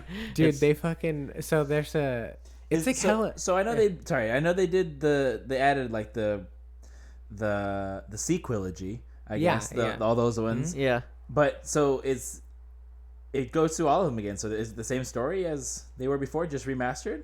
Yeah, so no, what it is all brand new from the ground up, like brand new cutscenes, a whole new voice They actors. redid it completely. All Everything's of them. completely done. It's not Every a remaster chapter. at all. Chapters 1 through 9 are all completely done over. Oh, a new game. okay. That's nice knowing it's a 100%. fresh That's game. what I was 100%. Because F asked me today, and he's like, "Oh, didn't they already like make those games?" And since Yeah. I didn't have knowledge of Yeah. those, like I couldn't be like, but I was like, "Oh, dude," but I was like, "But they have Yeah. like the new episodes." I was like, "It's hella fun." And me and him were actually playing it today co-op. Yeah. It's hella Yeah. fun. They The- had the complete saga that came out before They like did, Force yeah. Awakens came out, Yeah. so it was like they bookend it, Uh-huh. but like they had.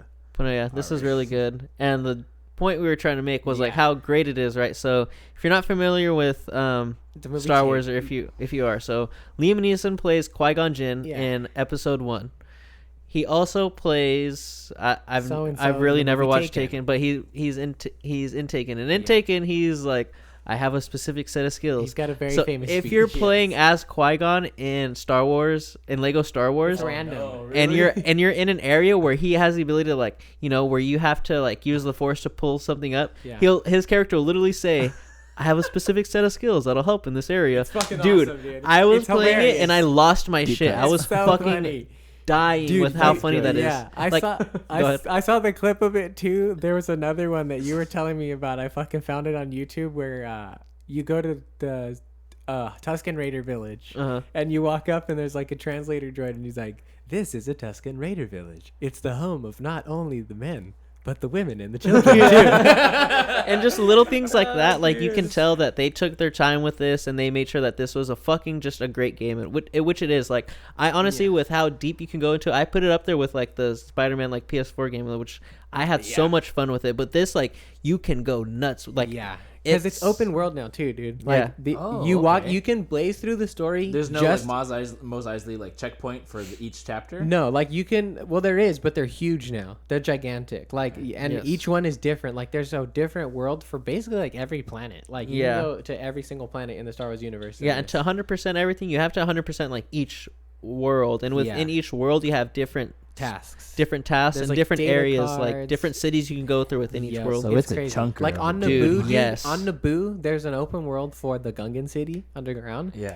and there's an open world for Theed, like Amidala's palace as okay. well. Like two Yeah. of them, and it's just Yeah. one planet. And Yeah, it's, so I like. it's insane, dude. So It's it crazy. was like me, like I breezed through like episode 1. I did that fairly easily, probably like in an hour and a half, but I didn't go and do any side quests. And I came in and I talked to Daniel and Jacob like at work, and I was saying how like, oh yeah, I got through episode 1. And Daniel was like, damn, you got through episode 1. He's like, I'm like I- right now. yeah. Now the last thing I did was the pod race. And Okay, then yeah, I that's dipped fun. I ended up back on Coruscant after like Qui-Gon fights off Maul in the desert.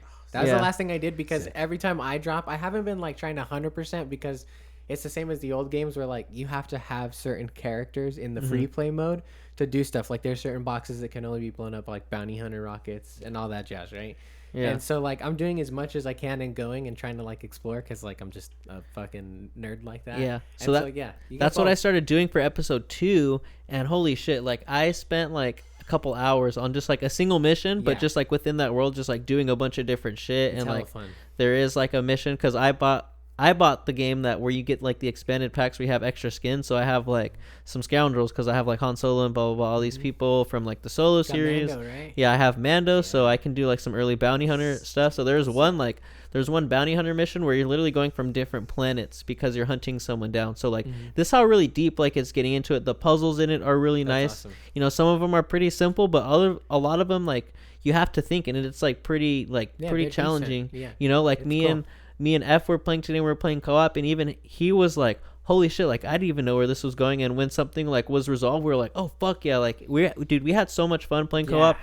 Then also what we did, like we both like picked like Jedi characters, Uh-huh. and in the co-op we were just fighting each other, just like Yeah, yeah, you dude, could do Oh, battles. is Yeah. is the dueling good too? Dude, it it's was insane. yeah, it's Diggs. it's really fun so because you can do the combos. And So if yeah, you- there's like a meter on the. We're just ended up talking about the game. Yeah. Sorry, but like there's a meter on the side of the screen that has like 5 little circles for you to hit, and every time you hit that, it like gets you more studs from your combos. But Okay. your square on PlayStation, right, is your mash, like your regular lightsaber attack, which has new animations. Everybody has their own individual Yep. ones. They look great. Yep. You have your jump button, which functions like your regular jump button, but when you have your lightsaber out, he smacks and then he'll like jump and pull him up. So you can like juggle in the air if you want. Air combat. And then circle is your fucking Your force. So So you you- can, dude, it's insane. Oh, dude. Yeah, dude. Today, It's what so I was good. today It's the combos crazy. I was running. If you hit the regular smash, Yeah. and then the force, it literally pulls them up in the air, so they are suspended in air, and then you can like hit them again. You can Yeah. do anything. And then so it's you dude. can also too. There's all that, and then you can block if you hold the left trigger now and like direct the shit back. You can lightsaber throw, and then you can like, oh, dude, it's insane. It's so fun. Yeah. It's crazy cool. Each character has their really own like distinct like jump too, which I Yeah, really like. It's great. Every animation's different for every single character, even within because there's classes now. So like you can upgrade. You have to find these things called Kyber bricks, which are just like upgrade points that you find in the open world, basically. But you use those to spend on upgrades to different trees. So there's like a core one that makes like every character run faster, or like this and that, blah blah blah. But then there's some that like upgrade a Jedi's power specifically, or like a scoundrel, or like bounty hunters, protocol droids, astromechs. Like it's every fucking Yeah. character broken up into different tiers. It's crazy Jeez. big, dude. It's huge. It's Yeah. ridiculous. So if you love games that you can just dive into, yeah. Yeah. this is seriously. definitely It's the game awesome. to do it. It's fun. Like it's super And- fun. Like yes, it's a fucking Lego game, but it's fun just because the depth in it is pretty. It's made with love, dude. Yeah, it's Like, made you with can feel love. it. Yeah. If you're a Star Wars fan, Made by you're gonna fans for the fans. Yeah, exactly. If you're a Star Wars fan, you'll fucking love this shit. So I Yeah. definitely recommend it. I might even play a little bit before I go to bed, even Yeah. though I gotta go to bed kind of early. But fuck it. Yeah, Fuck dude. that shit. It's so fun. Fucking yoink Sophie's Switch 2 because I can't tell you how fun it is to be able to take that shit and like play on your lunch, bro, and just like be sitting in the car and just like woohoo, like Dude. fucking some Lego Star Wars real Yeah, quick. definitely Dude. gonna have to happen. It's fun. It's hella good, dude. But hell yeah.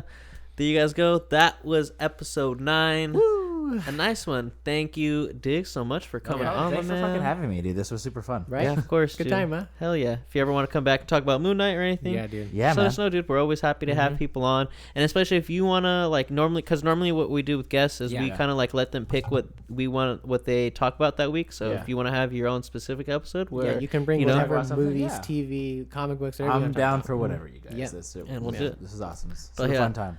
that was episode 9. Go and check it out. It's gonna be up on Spotify, SoundCloud, also up on Reason. If you guys have the Reason SoundCloud, or not the Reason Sound, if you have the Reason app, you can go ahead and check us out at Cool. 2High4TV, TOOHIGH4TV. That's on Spotify. That's also on our Instagram. See us on Twitter. I'm not super active on the Twitter, but we'll try to get that going a little Yeah. bit more. That's at 2High4TV11, TOOHIGH4TV11. And hell yeah, follow Daniel on fucking Instagram. Follow what him it at is? Devi, I can't remember the freaking number. I can never remember the number. God damn it. It's all good. Just search up Devi. and Look you'll up see it. Devi. It'll Yeah. be there. Yeah. Yeah. I got some music coming out soon. Y'all know this. If you already follow Daniel, you'll be able to find the Devi page pretty quick. Yeah. Hell yeah. Yeah. Support the homies. But yeah, join us next week for episode 10. That's the one going to be our 10th episode, so that's going to be pretty nuts. And also, it's going to be our 420 episode because it's going to be the weekend before 420. That's going to drop a little different. Normally, these drop on Mondays. That week, since 420 drops on a Wednesday, we're going to kind of do our episode on a Tuesday, and then we're going to drop that on that Wednesday. Yeah, so we'll save it. it's going to be a little different. This episode 9, you're obviously going to be listening to it on the Monday or whenever you listen to it, regular time. Yeah. But then episode 10 is going to be on that Wednesday on 420. Get a little bit of back to back. Or no, not back to back. A little bit of delay. A little bit of delay. But it's alright. Only a couple days. It's going to be a pretty nice episode. We're going to have some cool stuff for Some 420. cool stuff going on. Talk yeah, about, for sure. we're going to be talking about stoner movies. So Yup, you know it. hell yeah. We're going to be talking about some of the best ones. So join us. Follow us. You know what it is. This has been Ryan from Too High for TV. This has been Daniel. And that's our guest. Diggs, what's up? What's good? That's for 2 Hour TV. Thank y'all. We're signing off. And peace. Gotta hit that clap. Yeah. Ready? And 1, 2, 3.